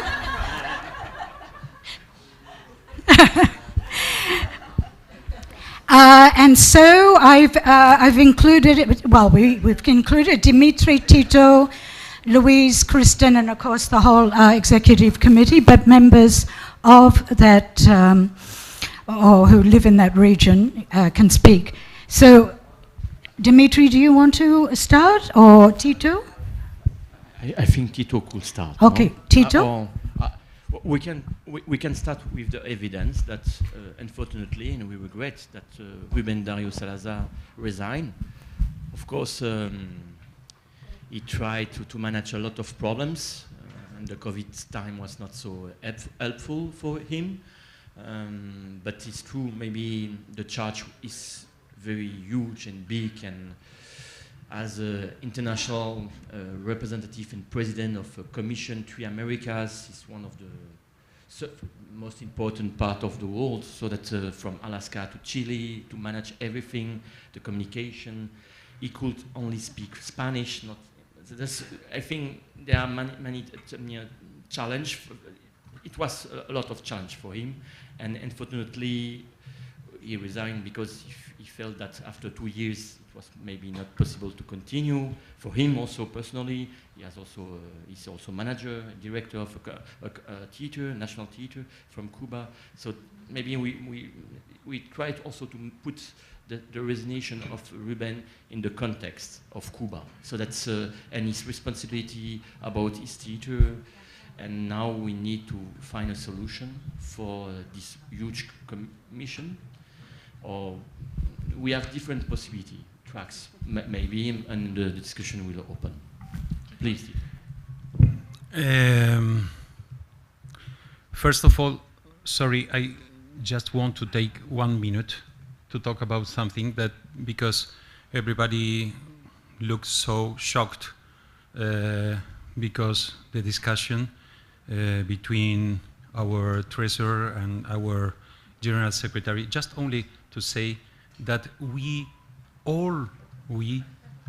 vote for you. We support both. We love your work, and we need to search, I don't know if together or you, I don't know, but we need to search the way to have a good work together. I really love our treasurer. I really love our general secretary. I support, and I really love the new times, because times change. So the way to work also change. So I think we need to adapt to these changes with respect and look into the future, because 2 years ago we start with this kind of not so beautiful situation between you two, between us. Maybe some things was not so clear, maybe a lot of misunderstandings. I am sure that everything is related to misunderstanding. Everything must related with this, because your love is undoubtedly you love UNIMA the same as us. So if we love that, if we want to go forward and we want to look forward, maybe it's good not to look the mistake, oh, you made that mistakes. No, you made that other mistake. I think maybe it's good to let down, let the, yes, good, move forward. Sorry for said that, but I want to, I keep this opinion of many of us present here. So maybe in the second part with the close meeting, we can continue with this and we can continue more. But I want to say that because there is an opinion that that we share, many of us. So telling that about the three Americas commissions, I want to say that in the letter we read that was signed by Idoia, by Clement, and by our dear honorary president, Daddy, you mentioned something about Rubén Darío Salazar, and I think maybe there are a mistake there, because I have here in my WhatsApp, I can show everybody a lot of dialogues that I had with Rubén Darío Salazar. And Rubén Darío Salazar resigned just only because personal matters, because personal problems, because he has to administrate a new school, 2 companies, his own life, a problematic life in Cuba. So, and if you remember well, in the 9th meetings we had, Rubén Darío never came from one meeting. So, another thing is that Emmanuel, one of the meetings, or 2 or 3, I don't know, because he couldn't go to Zoom, Emmanuel made some kind of the link by Google. Yeah. So in order to facilitate here, he too came. So I offer many times. I know that Idoia also offered him many times to translate, but he never came. So that is just only to show that maybe he has problem, and maybe his decision is for personal matters, as he said, and not for other things. So, telling that, I have this, the proof in my WhatsApp, who want, if somebody want to see. So, telling that, I really don't, we talk many times with Louise Lapointe because both are from America. So after, please, if you can take the micro, Louise. But what we thought is maybe you can continue, and yeah, because the continent is so huge, and we have 2 really important parts. One part is Canada and USA, and the other part is the Latin America. The all Latin America, not different part of Latin America, all Latin America. So, please continue. Yeah, we discussed about it. Hello, everyone. I'm Louise from Montreal. And following Ruben's resignation, it was discussed among you. Wrote to us, Karen, asking should we go be presidents by interim, Tito and me and Christine from. But I think this resignation of Ruben brings back this delicate subject of the Latin America Commission, which was put into this big, huge 3 America Commission. It does not work. So I think for the next Congress in Korea, we should go again with the making a Latin America Commission, which works beautifully. They have excellent contacts, and we do have excellent contacts with them also. So I think as Canada and United States, we can make a group, like a cooperative group, like the Nordic. It can be the North American group. We don't need a commission. And then I think to have this Latin America Commission back again in function, it would please them so much. And us, I think we will join in, but I don't feel at all I am in a position to be an interim of the 3 Americas Commission. If there is an interim, I would like to ask Tito to be it, because he's South American, and it makes so much sense, of course, with all our support. So, yeah, Luis. So I talk with many national centers from Mexico to Argentina, Chile, many other countries. They really express their desire, their wish to return to that old Latin America Commission.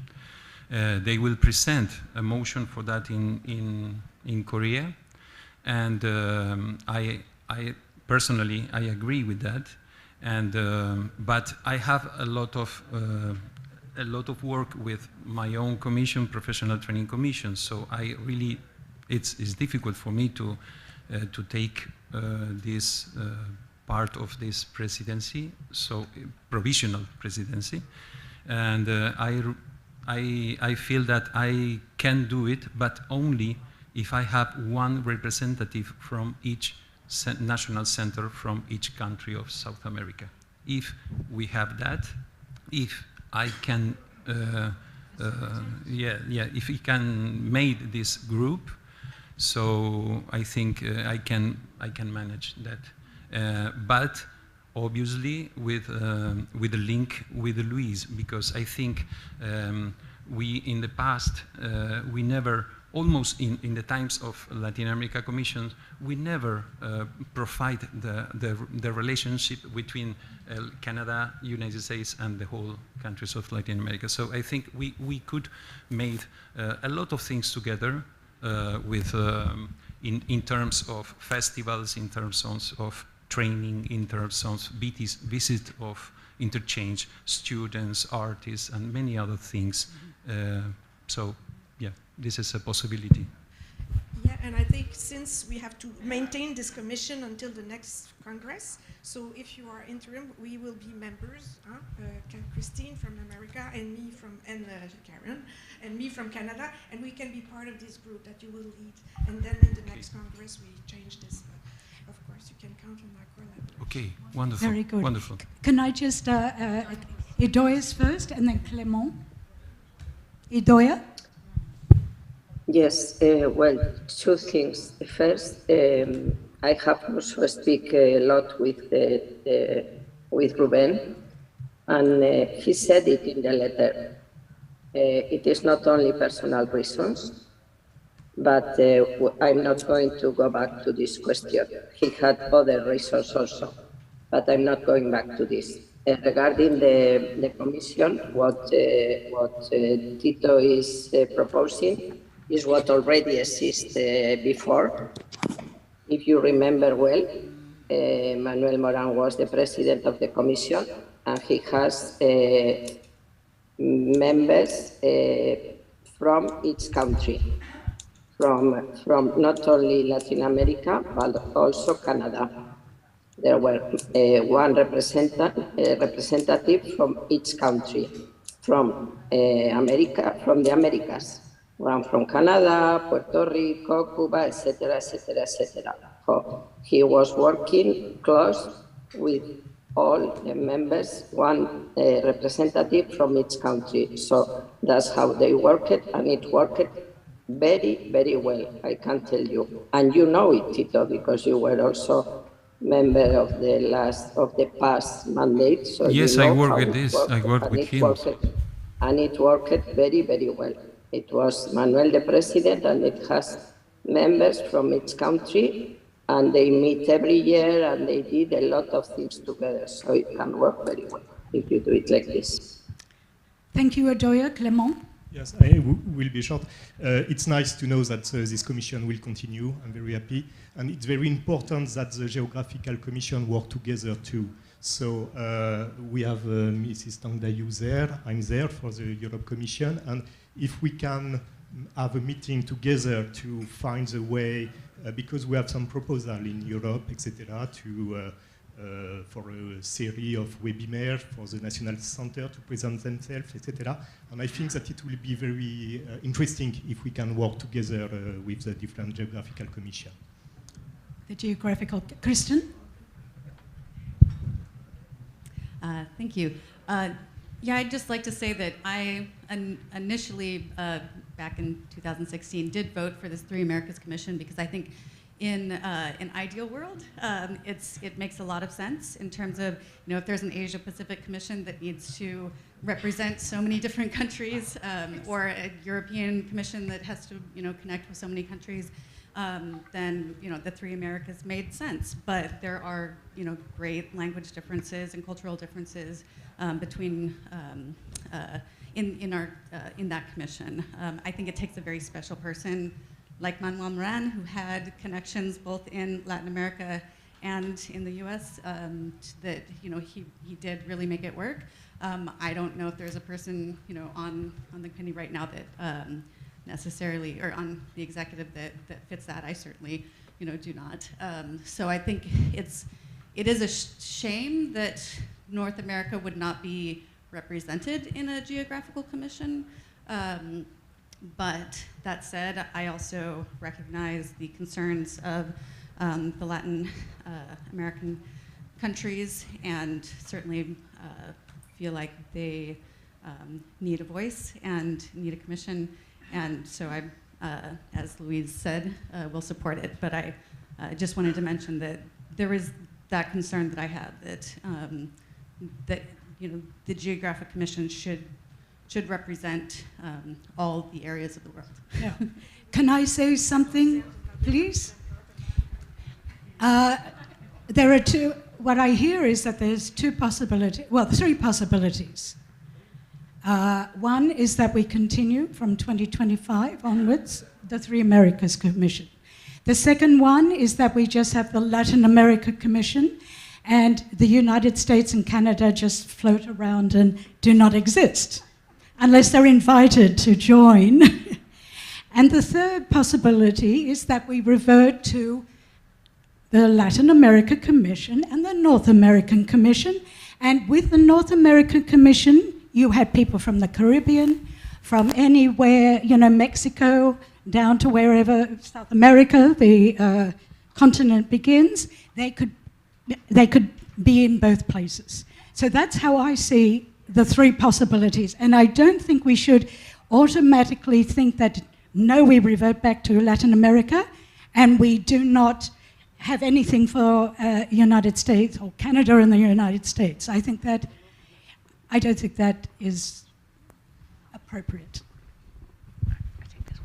Okay, so this will be something for South Korea, for the Congress to think about, already for us. But now we should approve that Tito is going to be the interim for Ruben. Yeah, so that is, we should raise our hands in favor of that. So I think it's Tito and Louise. Okay, no, I think it's Tito, but she promised to help. As I said, it will be Tito officially because he's from South America, and we will be collaborating, Christine and I and you, as other executive committee members on this. Is that okay? And you will talk with us, will you? People north of the... For now, till the Congress of Korea, from now till the Congress of Korea, we continue with these three Americas. Yes. So we need to be in charge together. Yeah. The four of us. Okay. And are there already like co-chairs in different regions in the Caribbean or Central America and South America who have been working quite actively with Ruben? Or hasn't that been kind of initiated this time? I asked Ruben to continue at least as part of the commission, or at least if he has somebody to recommend, for example, some of the members of his commission to recommend to join, but he said you must ask directly. So I will write that. Yeah. Okay. So shall we vote that this is the interim solution? All who... So could you repeat? Okay, the interim solution is we have Tito, who is the... We are voting for an interim solution to the three Americas, given that Ruben Dario Salazar has resigned as the president. So for the next 2 years until the Congress in Korea, we will have Tito standing in as the interim facilitator, whatever. Yeah. And we are working with 3 members of Canada and the United States. And then, again, you can check in with all of the other existing members who have been working with Ruben. So shall we vote? Who are all in approval? Say aye. Raise your hand.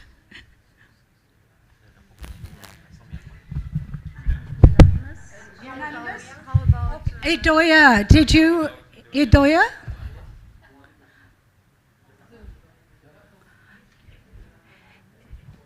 is she still there? Idoia, are you still there? She's gone. Okay. So how many? Where is she? We need her vote.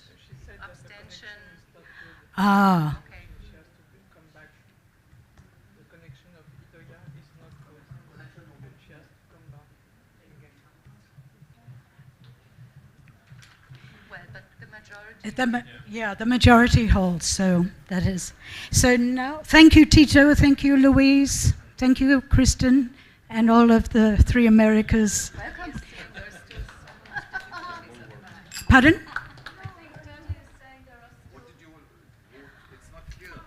We voted that in the interim between now and we go to Chonchon,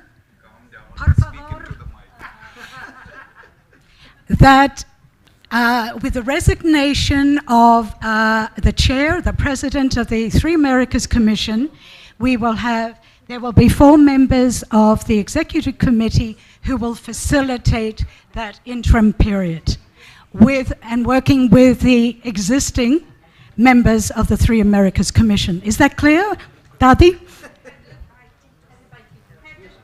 Headed by Tito Larafice from Argentina. Tito, you were against this 3 commission. No, it doesn't matter. We are not talking about that. That will Continue with this. I know. for the next 2 years. Relax, Dadi.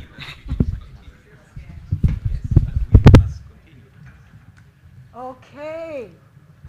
Our next World Puppetry Day 2023. Dimitri, etc. This year was 20 years of the World Puppetry Day. So there was a special edition before. Yeah. This year was the 20 years of World Puppetry Day. And we can think that we succeed to do an event everywhere. But in Charles Mesier, there was a kind of success with the support of the city. To succeed to welcome 4 students and 2 persons from the Academy of Kharkiv was, I think, a good idea in the beginning, but it's just an idea, so that how we can manage to solve this the coming of this Kharkiv Academy theater. I think that's not only this event will give a kind of taste difference this year. There's also the management of many centers around the world. They share their events about these 20 years. And also with the topics, I realized that the European Forest Day was the 21st of March. So the call to the forests was very in a good point of this year. Maybe we didn't succeed to make a little bit more noise about this visibility and this commitment of UNIMA inside the sustainable goals. But we really offer by the topics, and it's not my idea, that's the idea coming from the previous General Secretary, offer a topic to help all the centers to gather themselves and to propose something. And I think the success also of this year is the combination of many elements. And that's a truly celebration of UNIMA International and the success of project of UNIMA International. It's not only the headquarter managing the success of Kharkiv Puppet Academy, but also the management of a topic who touch everywhere, and also the majority of centers.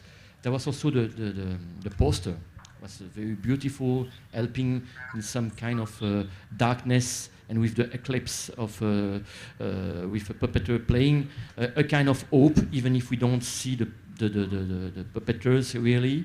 It's from the back. And I think that was a success also, and I thank Ricardo Abella, the artist, for this beautiful poster, and of course the speech, the text of Nina Malikova, and a kind of message of hope and also of enjoyment for all the centers. And she said to me that she quotes, without knowing, some sentence of Václav Havel in this speech, and it's wonderful to think that even this kind of important author, dramatist, was also present in the message on World Puppetry Day. For sure, I have to thank Emmanuel for this wonderful work, for all the events in Charles-de-Mézières, but I have also to thank Terence. We manage the communication with all the centers from around the world. So we have events in Congo, in Iraq, in Mania, in South America, in Brazil.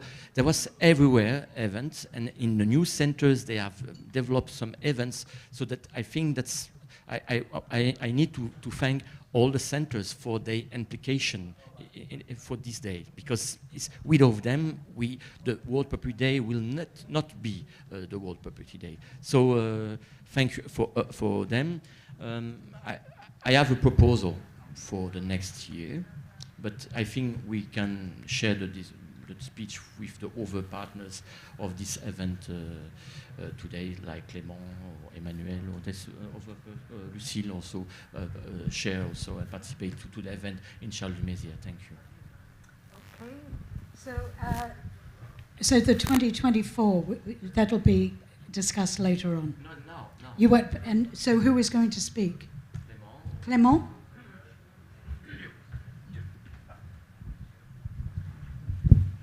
Okay, thank you. Yes, about the Ukrainian, so the Kharkiv Academy was coming in Charleville-Mézières during 1 week for the World Puppetry Day. They participate with the school for exchange with the student of the school of Charleville-Mézières. And it's important to notice that it is the first steps, because it is inside the project of a twin city between Charleville-Mézières and the city of Kharkiv. And with Dimitri and I, we propose Kharkiv because it is an important school in Ukraine. So we manage this event coming with UNIMA Ukraine too. And we start a meeting with the student, a Zoom meeting with students from all over Ukraine, from the different schools. It was an open meeting, and they really ask how it is possible to work outside the border. And for me, it's very important also for my geographical commission, because it is something that we want to develop, how it is the mobility of the artists from one country to other country. So I can say that for me, for all of us, this project was a success, because also with the city of Charleville, with the Institut de la Marionnette, the school and the festival, it's more strong relation today with UNIMA. So that's very important. And officially, the director of the festival, the Ukrainian will perform again in September with the same performances. So it's also so maybe you will see it in September. And also I want to say that the artistic level of the performances was there, and it's also a part of the project, of the good reception of the project also. Is anybody else going to talk about 2023? Right? Yes, because I received an email so that we have the draft and the report of the World Puppy Day. So Terence, can you share on the screen? Shana, are you there? Shana? Yes, I'm here. Okay. Hello. Hello, Shana. It's helping for the Secretariat for all the events and the gathering information for the World Puppy Day. So yes, I have the reports already. Shana is working with Terence, so that and I think Shana, can you thank you for your work? Can you share the screen with what you have done for the report of the World Puppy Day 2023? Of course. Thank you. Okay, then let's get started. Hi, everybody. Dimitri did a pretty good job of introducing me. My name is Shanna, and I am in Singapore. And I'm going to be presenting this report from the comfort of my home. I just want to warn everyone that a cat may make an appearance. She's a very needy one. I know some of you might be thinking, why don't you just put her outside the room and close the door? She can open doors like a velociraptor from Jurassic Park, so there's really no point in closing a door on her. So just to let you know, she may make an appearance, or appearances, plural. So just to start, this year's World Puppetry Day was led by Dimitri, and it was managed by Terence Tan. We also engaged a personal friend of mine, who is a videographer here in Singapore. His name is Hawk Liu, to do the video editing for the main montage that probably all of you have seen on YouTube. So to get started, we have ourselves World Puppetry Day Report 2023, and this report has 3 sections. Number 1 is going to be covering the theme, as well as the opening message and the special message by Nina. And then the next round will be covering all the countries and, national centers, and how they have celebrated World Puppetry Day in their own ways. And finally, the last segment will be about how, let me just go through my notes real quick. Sorry, sleep deprivation. And of course, a post-project review, just doing a quick scope of what really worked and what needs to be improved upon for the next team who's handling World Puppetry Day 2024. So we have ourselves Dimitri's opening message and the theme of this year's World Puppetry Day, Call of the Forest. Now, for our visually impaired attendees, if you are visually impaired, I will read out Dimitri's message for you.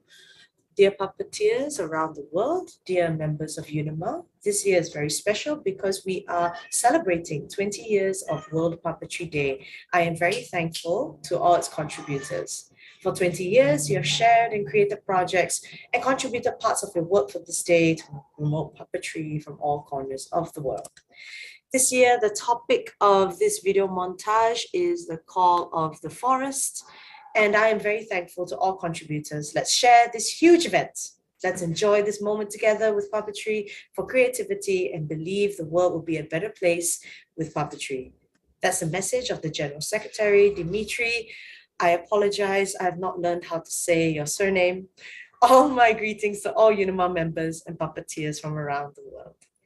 Now, I believe that this is a huge milestone for UNIMA, not just because you're on the 93rd anniversary this year, but because it's 20 years of pushing for Shana, World Puppetry Day. sorry, can you go a little bit faster, but not speaking about this message and things like that. Go to the go to the centers and activities and celebration around the world. If I may ask you, just like that, because this thing, everybody knows that if I may disturb you and your speech. So go to the most important is all the activities from the centers as an answer to the proposal from the General Secretary. But not only, it's also the proposal for the World Puppetry Day. Thank you, Shana. Thank you. Thank you. No problem. I mean, PowerPoint slides can be skipped any day of the week. All right. Of course, we also have the message by Nina. I'm not going to read this one out loud.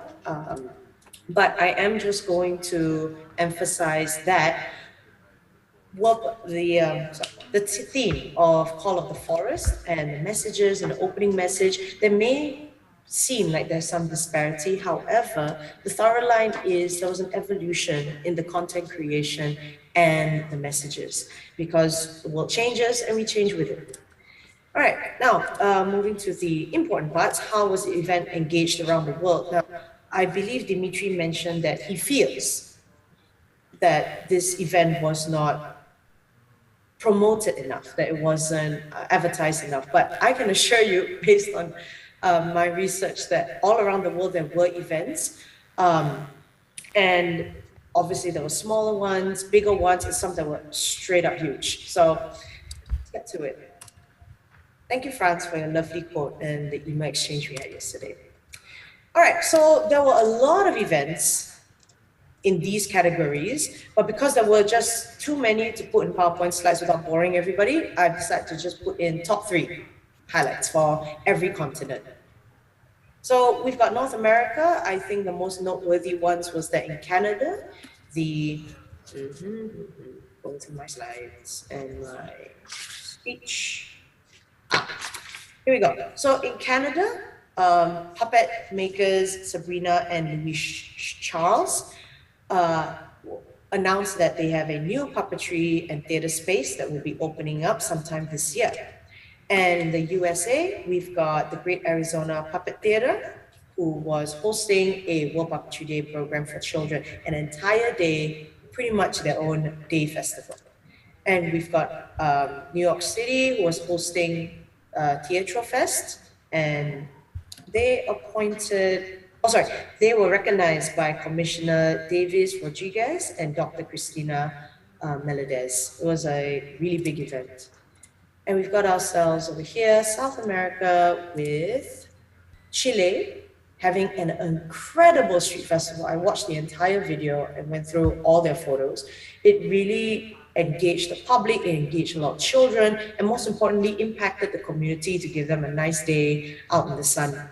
After being locked up in isolation for nearly 2 years, I think this must have been really fun for them. And we also have Mexico and Colombia collaborating on a puppet parade. It was amazing how many people turned up and how many centers actually collaborated on this, but I could only find evidence for Mexico and Colombia. So do pardon me, any South American colleagues, if there were more countries involved. And Peru had their very own WPD celebrations with the opening speech by the president and, oops, where did it go? Oh, and they had virtual magazine presented, an award ceremony, readings of future puppetry scripts, and interviews. Unfortunately, I couldn't find any video evidence on my end, so I apologize, but that event seemed really lit. And now we have ourselves South Africa. We have a performance tour by the Jungle Theatre. Their mission was to tour all of South Africa so that they can make puppetry accessible for all. And in Ghana, there was evidence of an online puppetry workshop called Tomorrow's Puppetry, held by South Africa, but promoted to all nations in Africa. However, I could only find evidence for Ghana at the moment. So all other participating countries, thank you so much for being part of this initiative. And Kenya released a newspaper article in the People Daily, my apologies, on the 31st of March. In Asia Pacific region, an enormous region, honestly, so the top 3 are really quite difficult to nail down. But we have ourselves local Singapore hosting Franz Hakamas at a location for education and rehabilitation of underprivileged children called Tak Katut Kids Club, which means Unafraid Kids Club. And there were kids just having a lot of fun making puppets and enjoying a puppetry show. For some of them, it was their first time. And we also have the Philippines with the Puppet Passion performance by Mulat Theatre, a really huge event. This is their second restaging, if I'm not wrong. And it featured, most prominently, a Jesus Christ puppet made of paper. And we have Sri Lanka with a giant puppet concert. at the BMIC Kamanta Open Theatre. It was a really big event. Although puppetry was the main focus, they had collaborations with traditional dance and traditional theatre performances as well. And to follow up, we've got the Middle East. Now, the Middle East performances were, after I've been watching them for hours, I think they were absolutely brilliant pieces of work. So first on the list, we've got Egypt with an open-air performance for Stay Remember Me about dementia. It was directed by Mohammed Fauzi and presented by Kayan Marionette, Egypt. And next we have Iran restage, what's her name? Nava Derakshani from Iran restaged her show, her puppetry show, Meet Me Between Tehran and Mabane in New York. She also had an art gallery there. And Turkey had a series of shows, and the tour was called Dream Tents. I'm afraid I can't read the next two words, and I want to respect the pronunciation of it, and I just won't try. And this performance tour was meant to bring hope and relief to any families, children, and communities that were displaced by the earthquake. So all their performances took place in tents or in shelters. And from what I could see from the other multitude of photos, everyone was having a good time and having momentary relief from their troubles. And it was a wonderful, wonderful event. And we have here Europe. There were a lot of events in Europe. However, I wanted to focus on those that had the most community impact. So in Croatia, we have the Croatian Center of UNIMA, meeting with the deputy mayor, head of culture, and the director of theater for future collaborations and continued support. And in Finland, a Mexican puppeteer interviewed a fellow puppeteer from Finland about their combined experiences in the puppetry industry in Mexico and then in Finland where they moved to. And we have Italy with a huge GMM festival that was held over almost an entire week, and it consisted of shows, conferences, workshops, and networking events. And so that's all I have for all the different countries. We're moving on to the video montage, how it happened. So the process overview, as someone who was very involved with it, I will say that the theme conception, outlining the parameters and the open call on social media and website went very smoothly. And then we have ourselves appointing a video editor. That's a new choice for this team this year.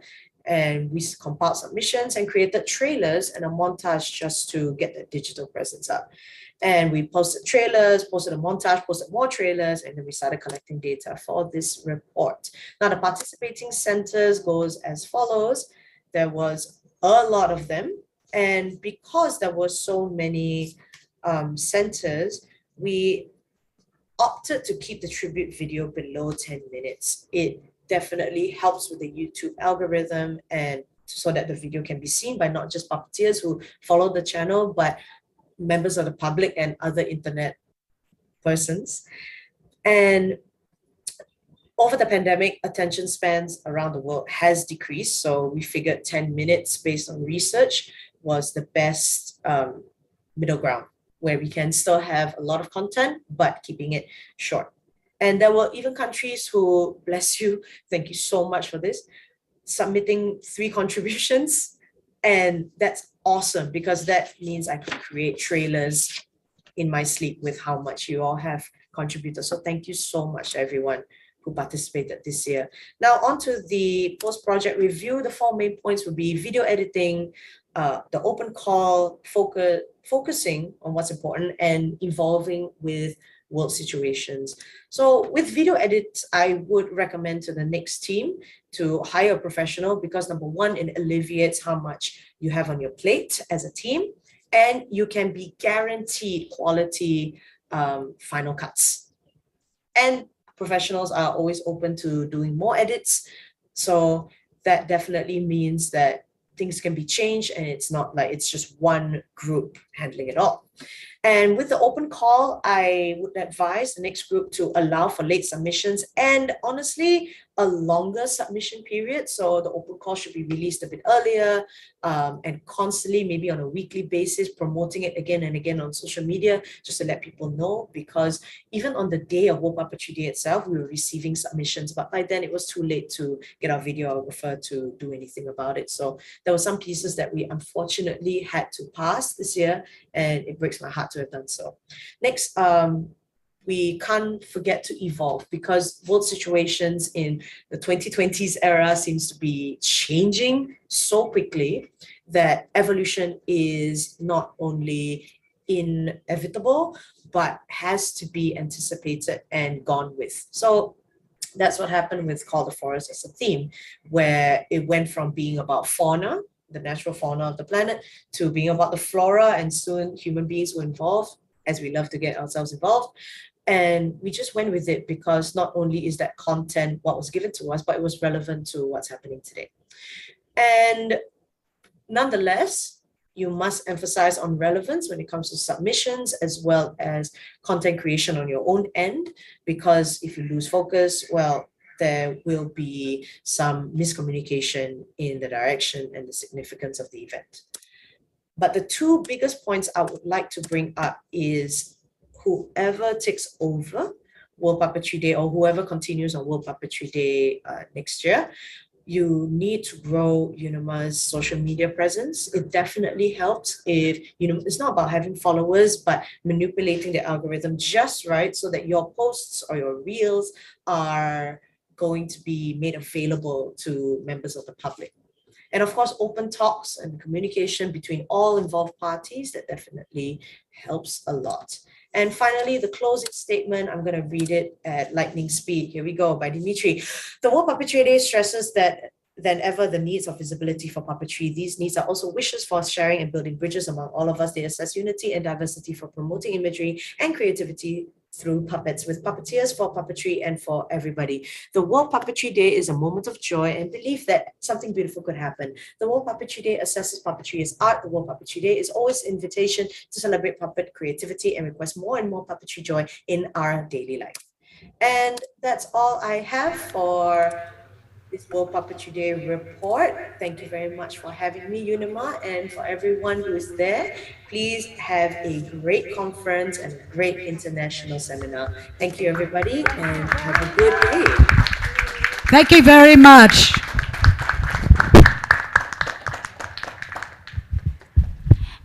Now, are we going to talk about 2024, or is that something we could talk about on the 1st of May? I can make the proposal. We have 5 days, and you can maybe think about this proposal. So to continue about the topics of ecological challenge and the United Nations goals of sustainability, I will propose for 2024 climate. So that's the time, the weather, the rhythm of the season. No, but for example, no, okay. That's just because it's the meteorological aspect of the life. So that the rain, the clouds, okay, all these things. But it's important to make a kind of excitement for the imaginary of puppeteers, I would say. So give some topics or open topics for them, and for children also. Like that they can learn or make fun. Thank you. Now we have 15 minutes. Do we really want to talk about the headquarters, or can we delay that? Okay, 5 minutes. It's important. 5 minutes. It's important because since one week I have received a very important answer from the MCL La Bohème. So they had I met them to discuss the possibility to change the location of the headquarters. So there are people, they are thinking that we will change the headquarters. We'll change the location of the headquarters. This is just a very important nuance. And we are still there in Charleville-Mézières. We need the support from France and Charleville-Mézières. And I have tried since 1 year to connect, to contact people. We sent letters with Emmanuel. We tried to contact, to have meetings with the new director and president and, of the institute. Okay, it's complicated. They have a lot of things to think, more important than the UNIMA International. Okay, I can understand. But I have made progress with one partner. Is the direction of the OFF Festival, is the MCL accept after a vote of in the council of this cultural centrum to welcome the headquarters and also the official and fiscal address of UNIMA. That's if we vote for that.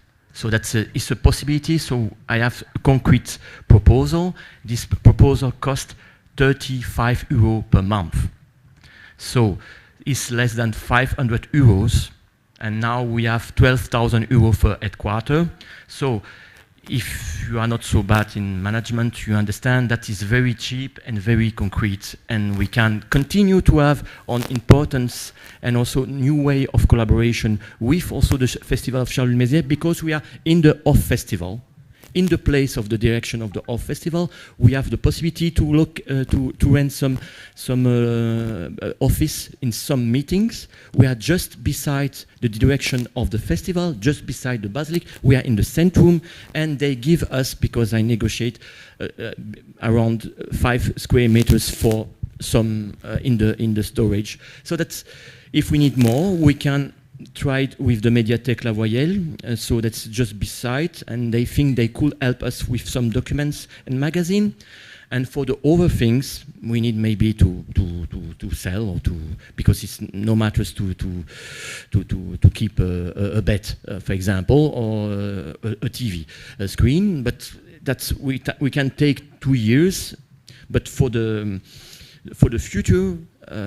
Because we did some meetings with Idoia, with Clément, with Kata, and with Tito. That was in the beginning, or this was the second week of March. That was difficult because they think that we want to be in the early time and we need to decide. So the treasurer made a provisional budget until end of June. So I accept that it's true that we have the festival in September, and it's a little bit stupid to move before.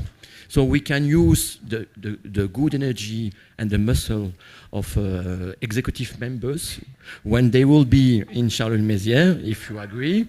You can take 1 box of the encyclopedia with you until the La Bohème. That's a lot of box of encyclopedia, and it's very heavy. So that's one way we can even, if there are members, an important number of executive members present in the festival, we can even use the energy of the executive without paying some people professional to make the move. So that's, I will not ask to all the AC to do that, but the most important, we have a solution. And since 1 year, we haven't.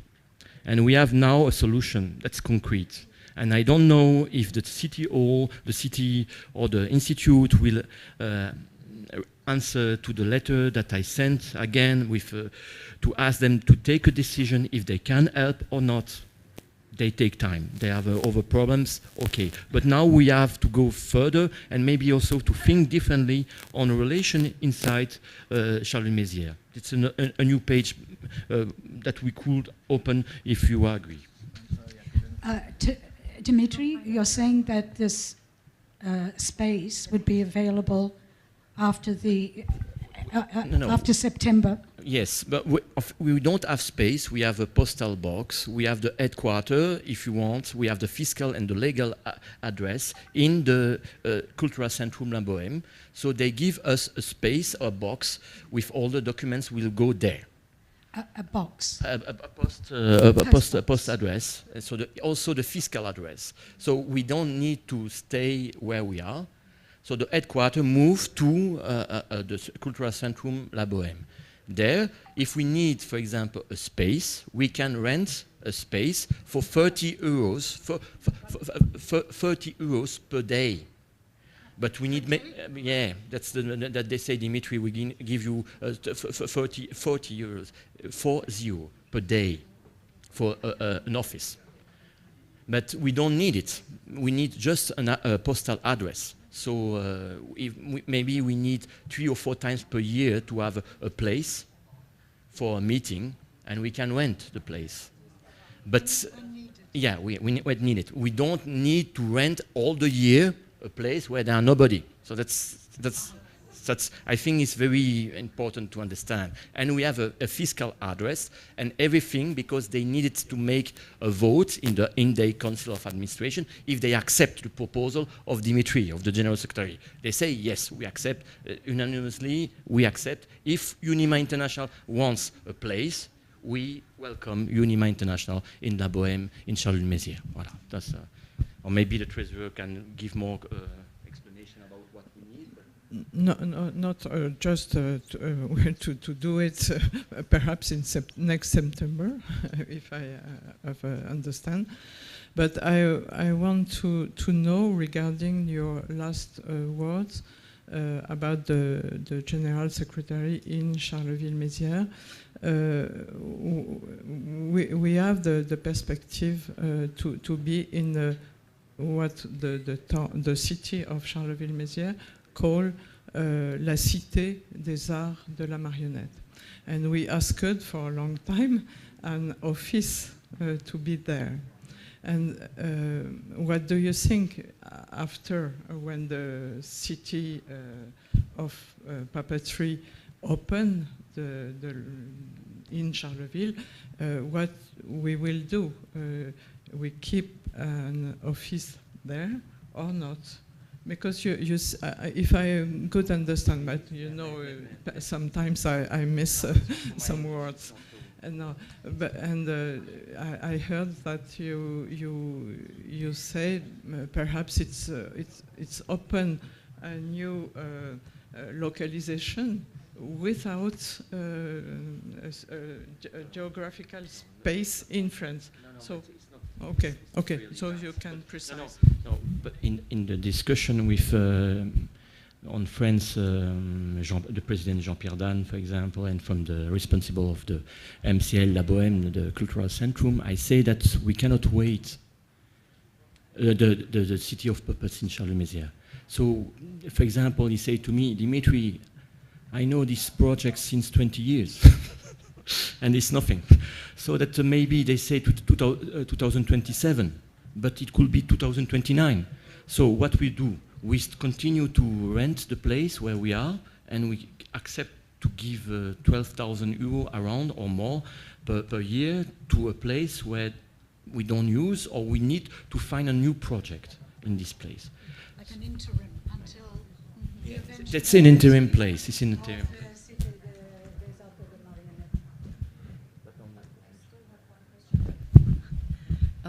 Just to understand it right, so we will have a contract with this La Bohème, Cultural Center La Bohème, which is in the middle of Charleville-Mézières from September on as an interim, and we are going for the postal address and for the financial legal things, fiscal things and so on. We are paying 35 euro a month.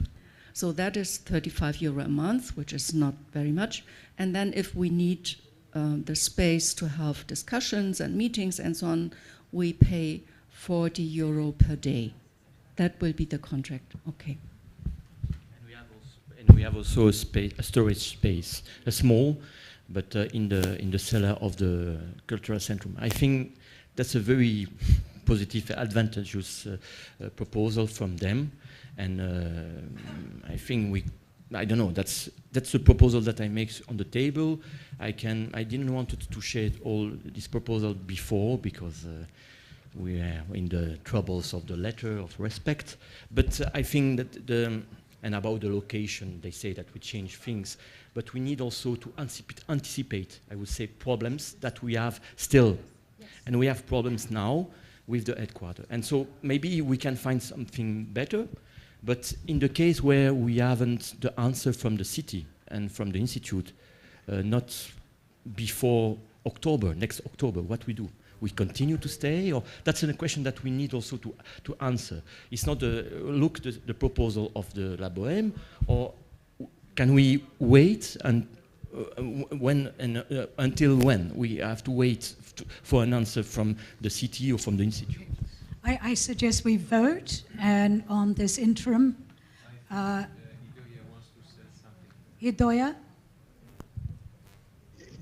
Yes, I would like to have a bit more info about the place where we that we are renting in MCL La Bohème, because I don't have very clear the space we are renting there.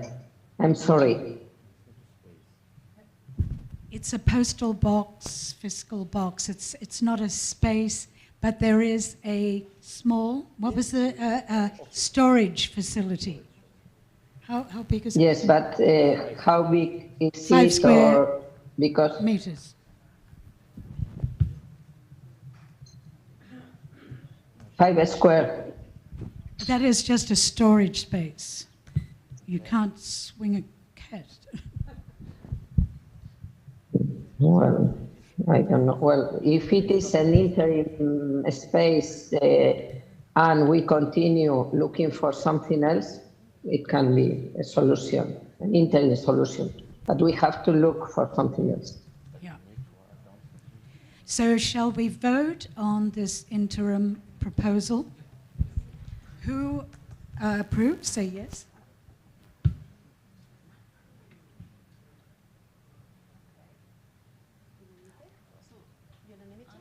Yeah.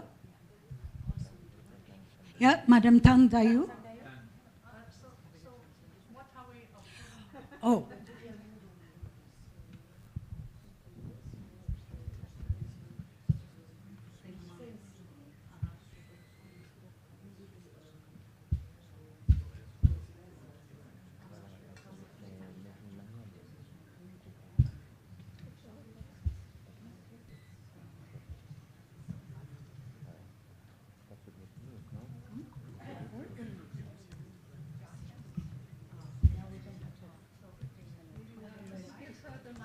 please.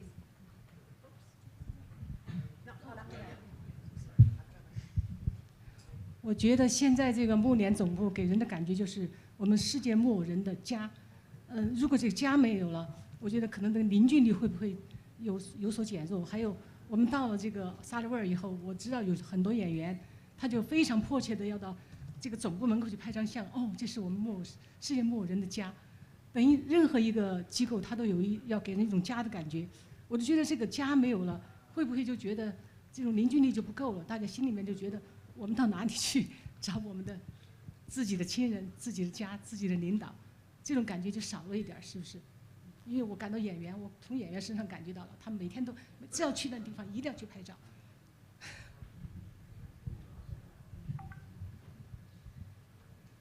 In my opinion, this UNIMA headquarters is like the family or the home for all the world puppeteers.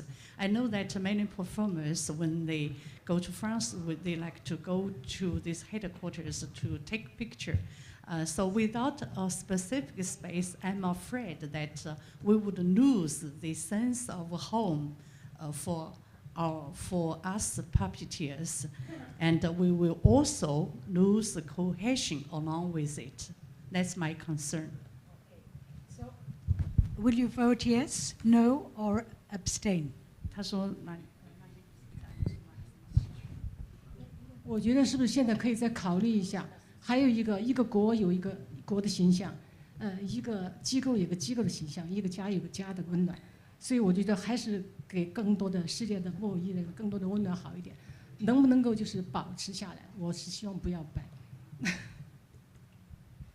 May I request everybody to reconsider it, because each country, each institution, and each family must have, its home or headquarters.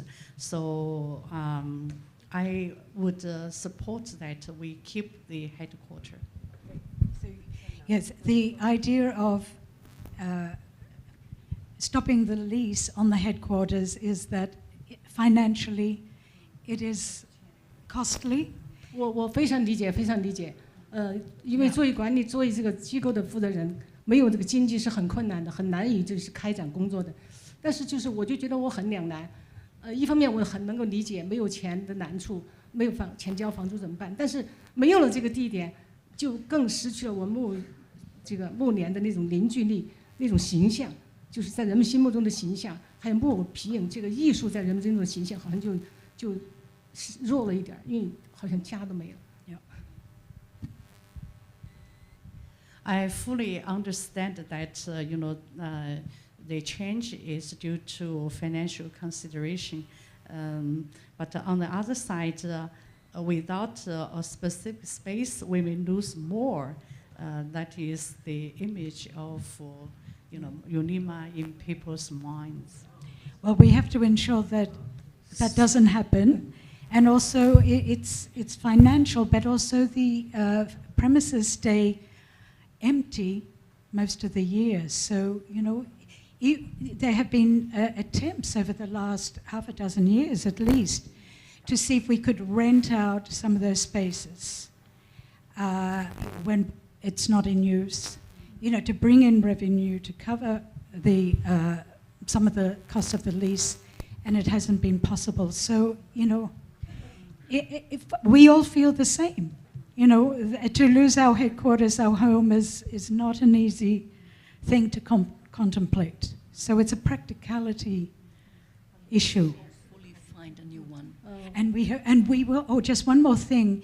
Eventually, in Charleville-Mézières, there will be this complex called, in English, the City of Puppetry, and there, UNIMA will have a space, a room, and that will happen 2017 maybe. What? What did I say? 2027. Yeah. Maybe a bit later, but it is not happening imminently, and that is the concern if we continue for 4 more years of holding on the current premises. 这样，我再说2句。我呢就是表达了我的那种心情，而且呢我也有看到演员的那种心情，对暮年的那种向往，所以呢我就把我的想法说出来了。但是呢，我尊重大家的决定，我也不强求非要怎么办啊，因为这个是事实，没有钱交房租，所以说这个也不得不考虑。所以从整体来考虑，就是大家觉得怎么样更好，我觉得我会服从的。但是我要把我的心里话说出来，把艺术家的心里话说出来。Just now, I expressed the feelings as a performer or as an artist or for other performers and artists, but I respect everybody's opinion and I fully understand the financial situation. I would say just one thing. This place was founded in 2003. So it's 20 years we were there. So before that, we were in the institute, International Institute of Puppetry with Jacques Félix. So maybe, and they proposed us to have a place in the city of the puppet, but they haven't really concrete decision when we could have a place inside the city of the puppets in Charleville-Mézières. I think there are 2 questions in your question. Is the visibility of UNIMA International in Charleville-Mézières? That's a problem. Because even if they are a delegation, a foreign delegation, they haven't time to visit on headquarters. They are going to the school or to the institute, or they are going to the headquarters. This full of dust. Well, I don't know. It's not so wonderful also for the image of UNIMA to have a headquarters without nobody. That's not so active. They say, oh, this back in the corner or in the court. Okay, it's a wonderful place. We have two beds for some guests. Okay, but there are nothing else. And for me, the main thing about UNIMA International is also a state of mind. and not only a physical building. Okay.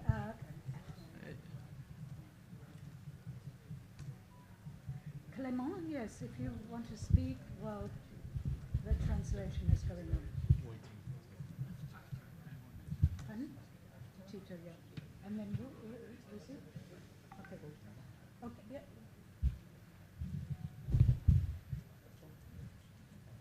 I just want to add that, yes, it's true that it is not the first time that the official address will move inside Charleville. And the project is to be inside MCL. It is a place, a cultural place in Charleville.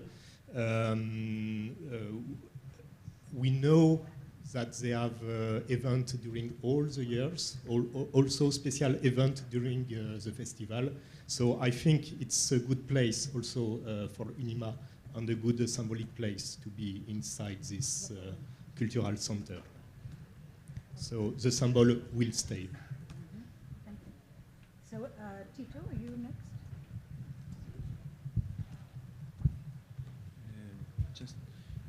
Just a comment.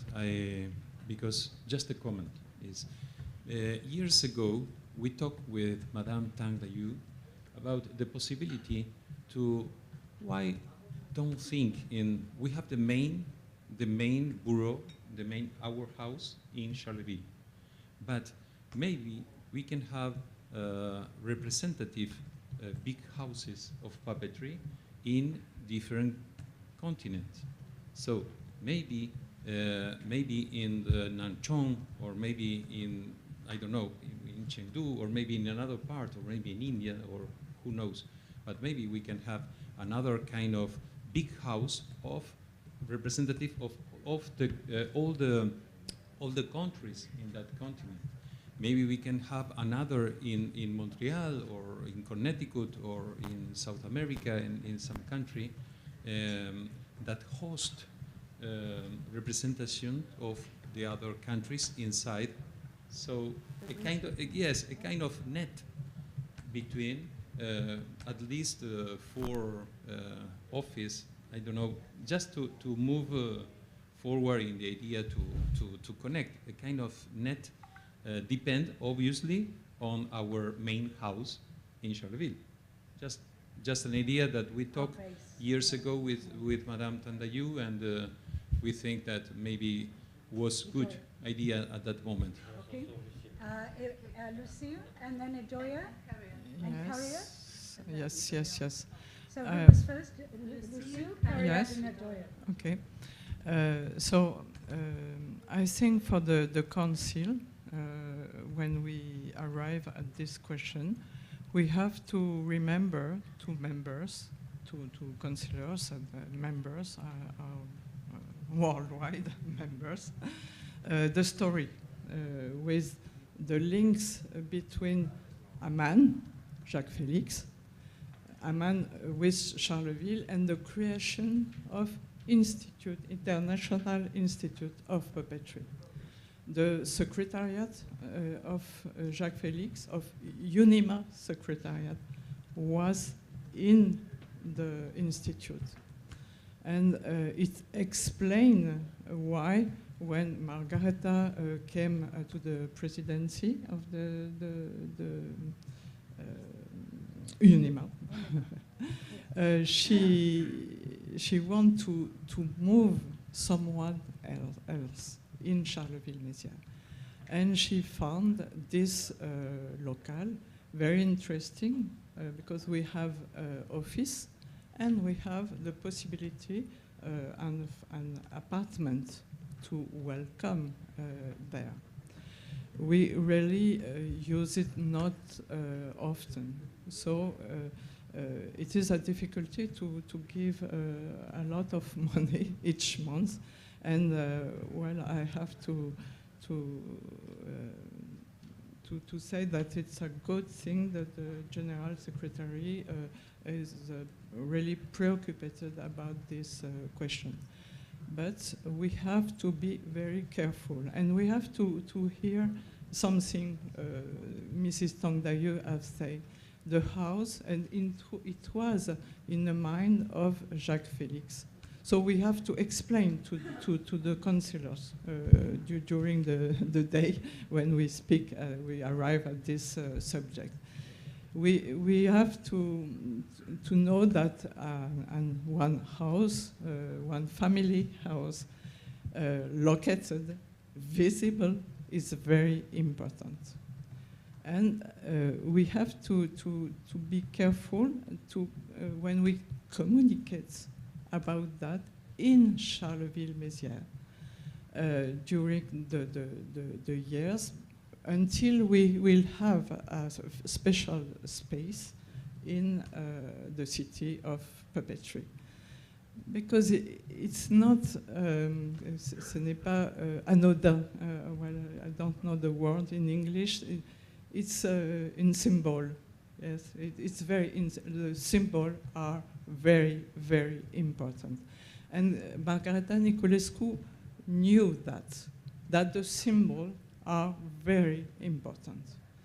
So she managed these headquarters out when Jacques Félix left the General Secretary of Puppetry in such condition that the oldest remember. So we have to communicate, and I want that be precise in the acts, in the minutes of the council. I think it's a good thing because, well, for the city of the puppetry, when it came out, perhaps someone will say, well, the UNIMA is at MCL, and so it's not so important. They have a solution.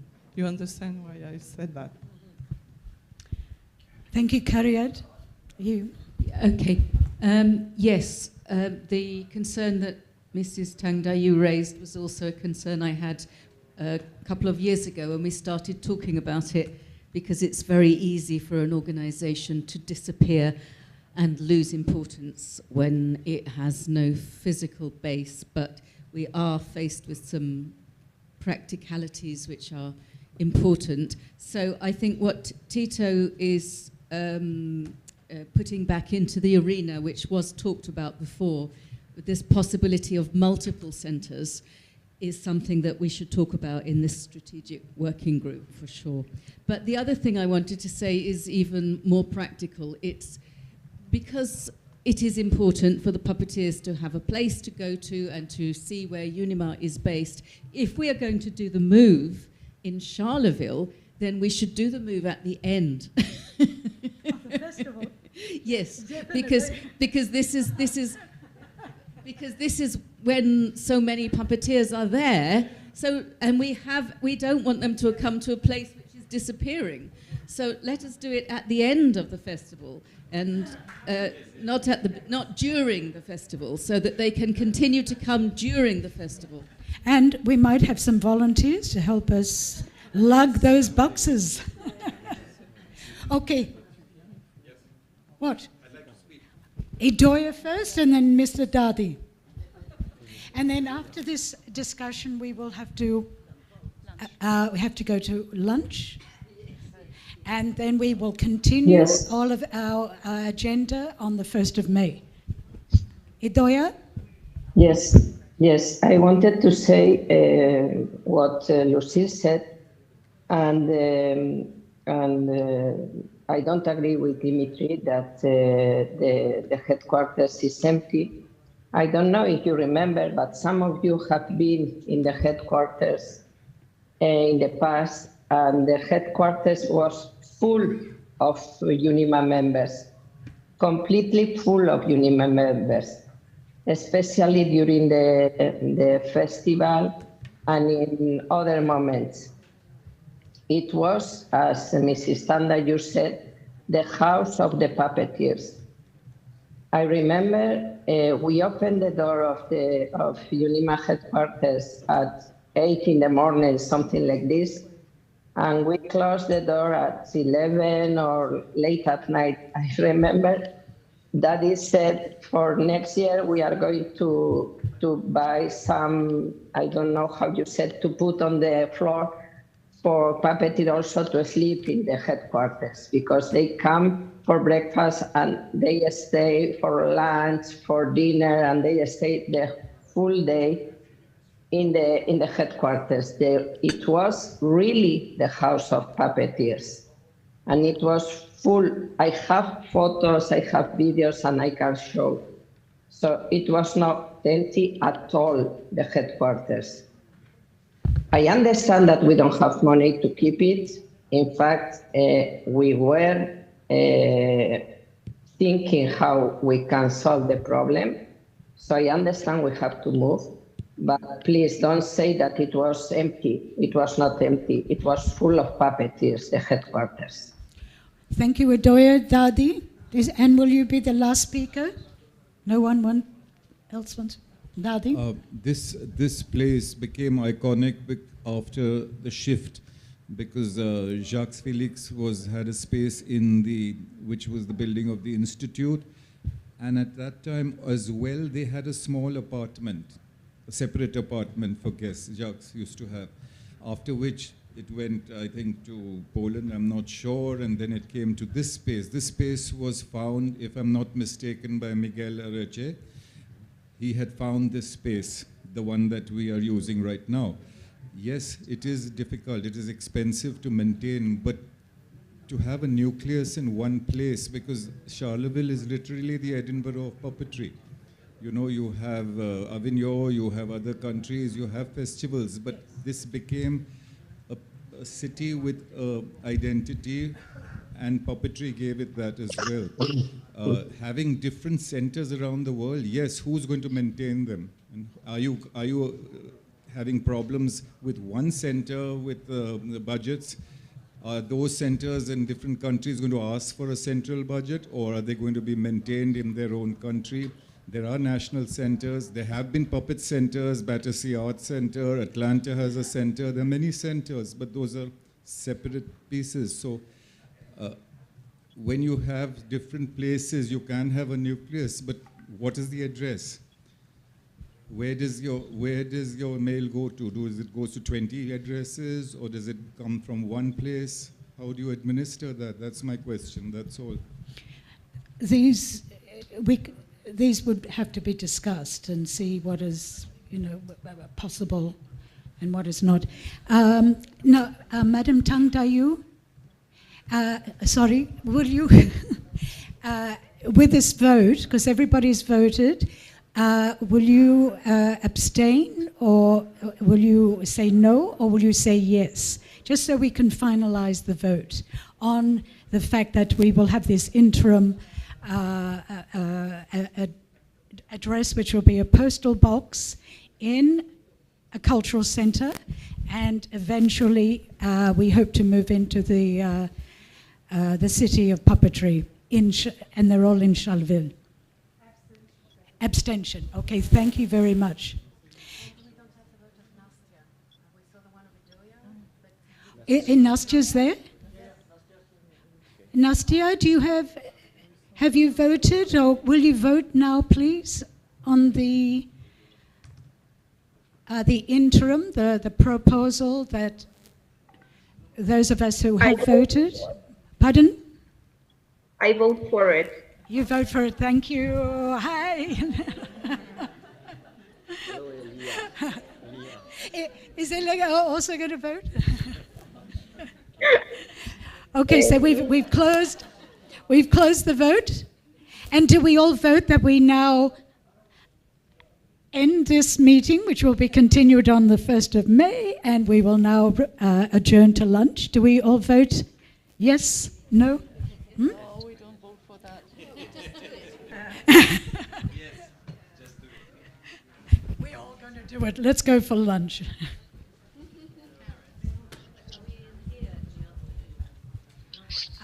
have to find out, yeah.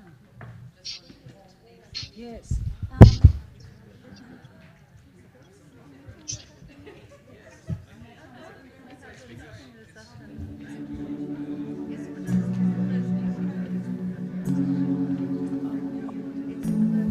Recording stopped.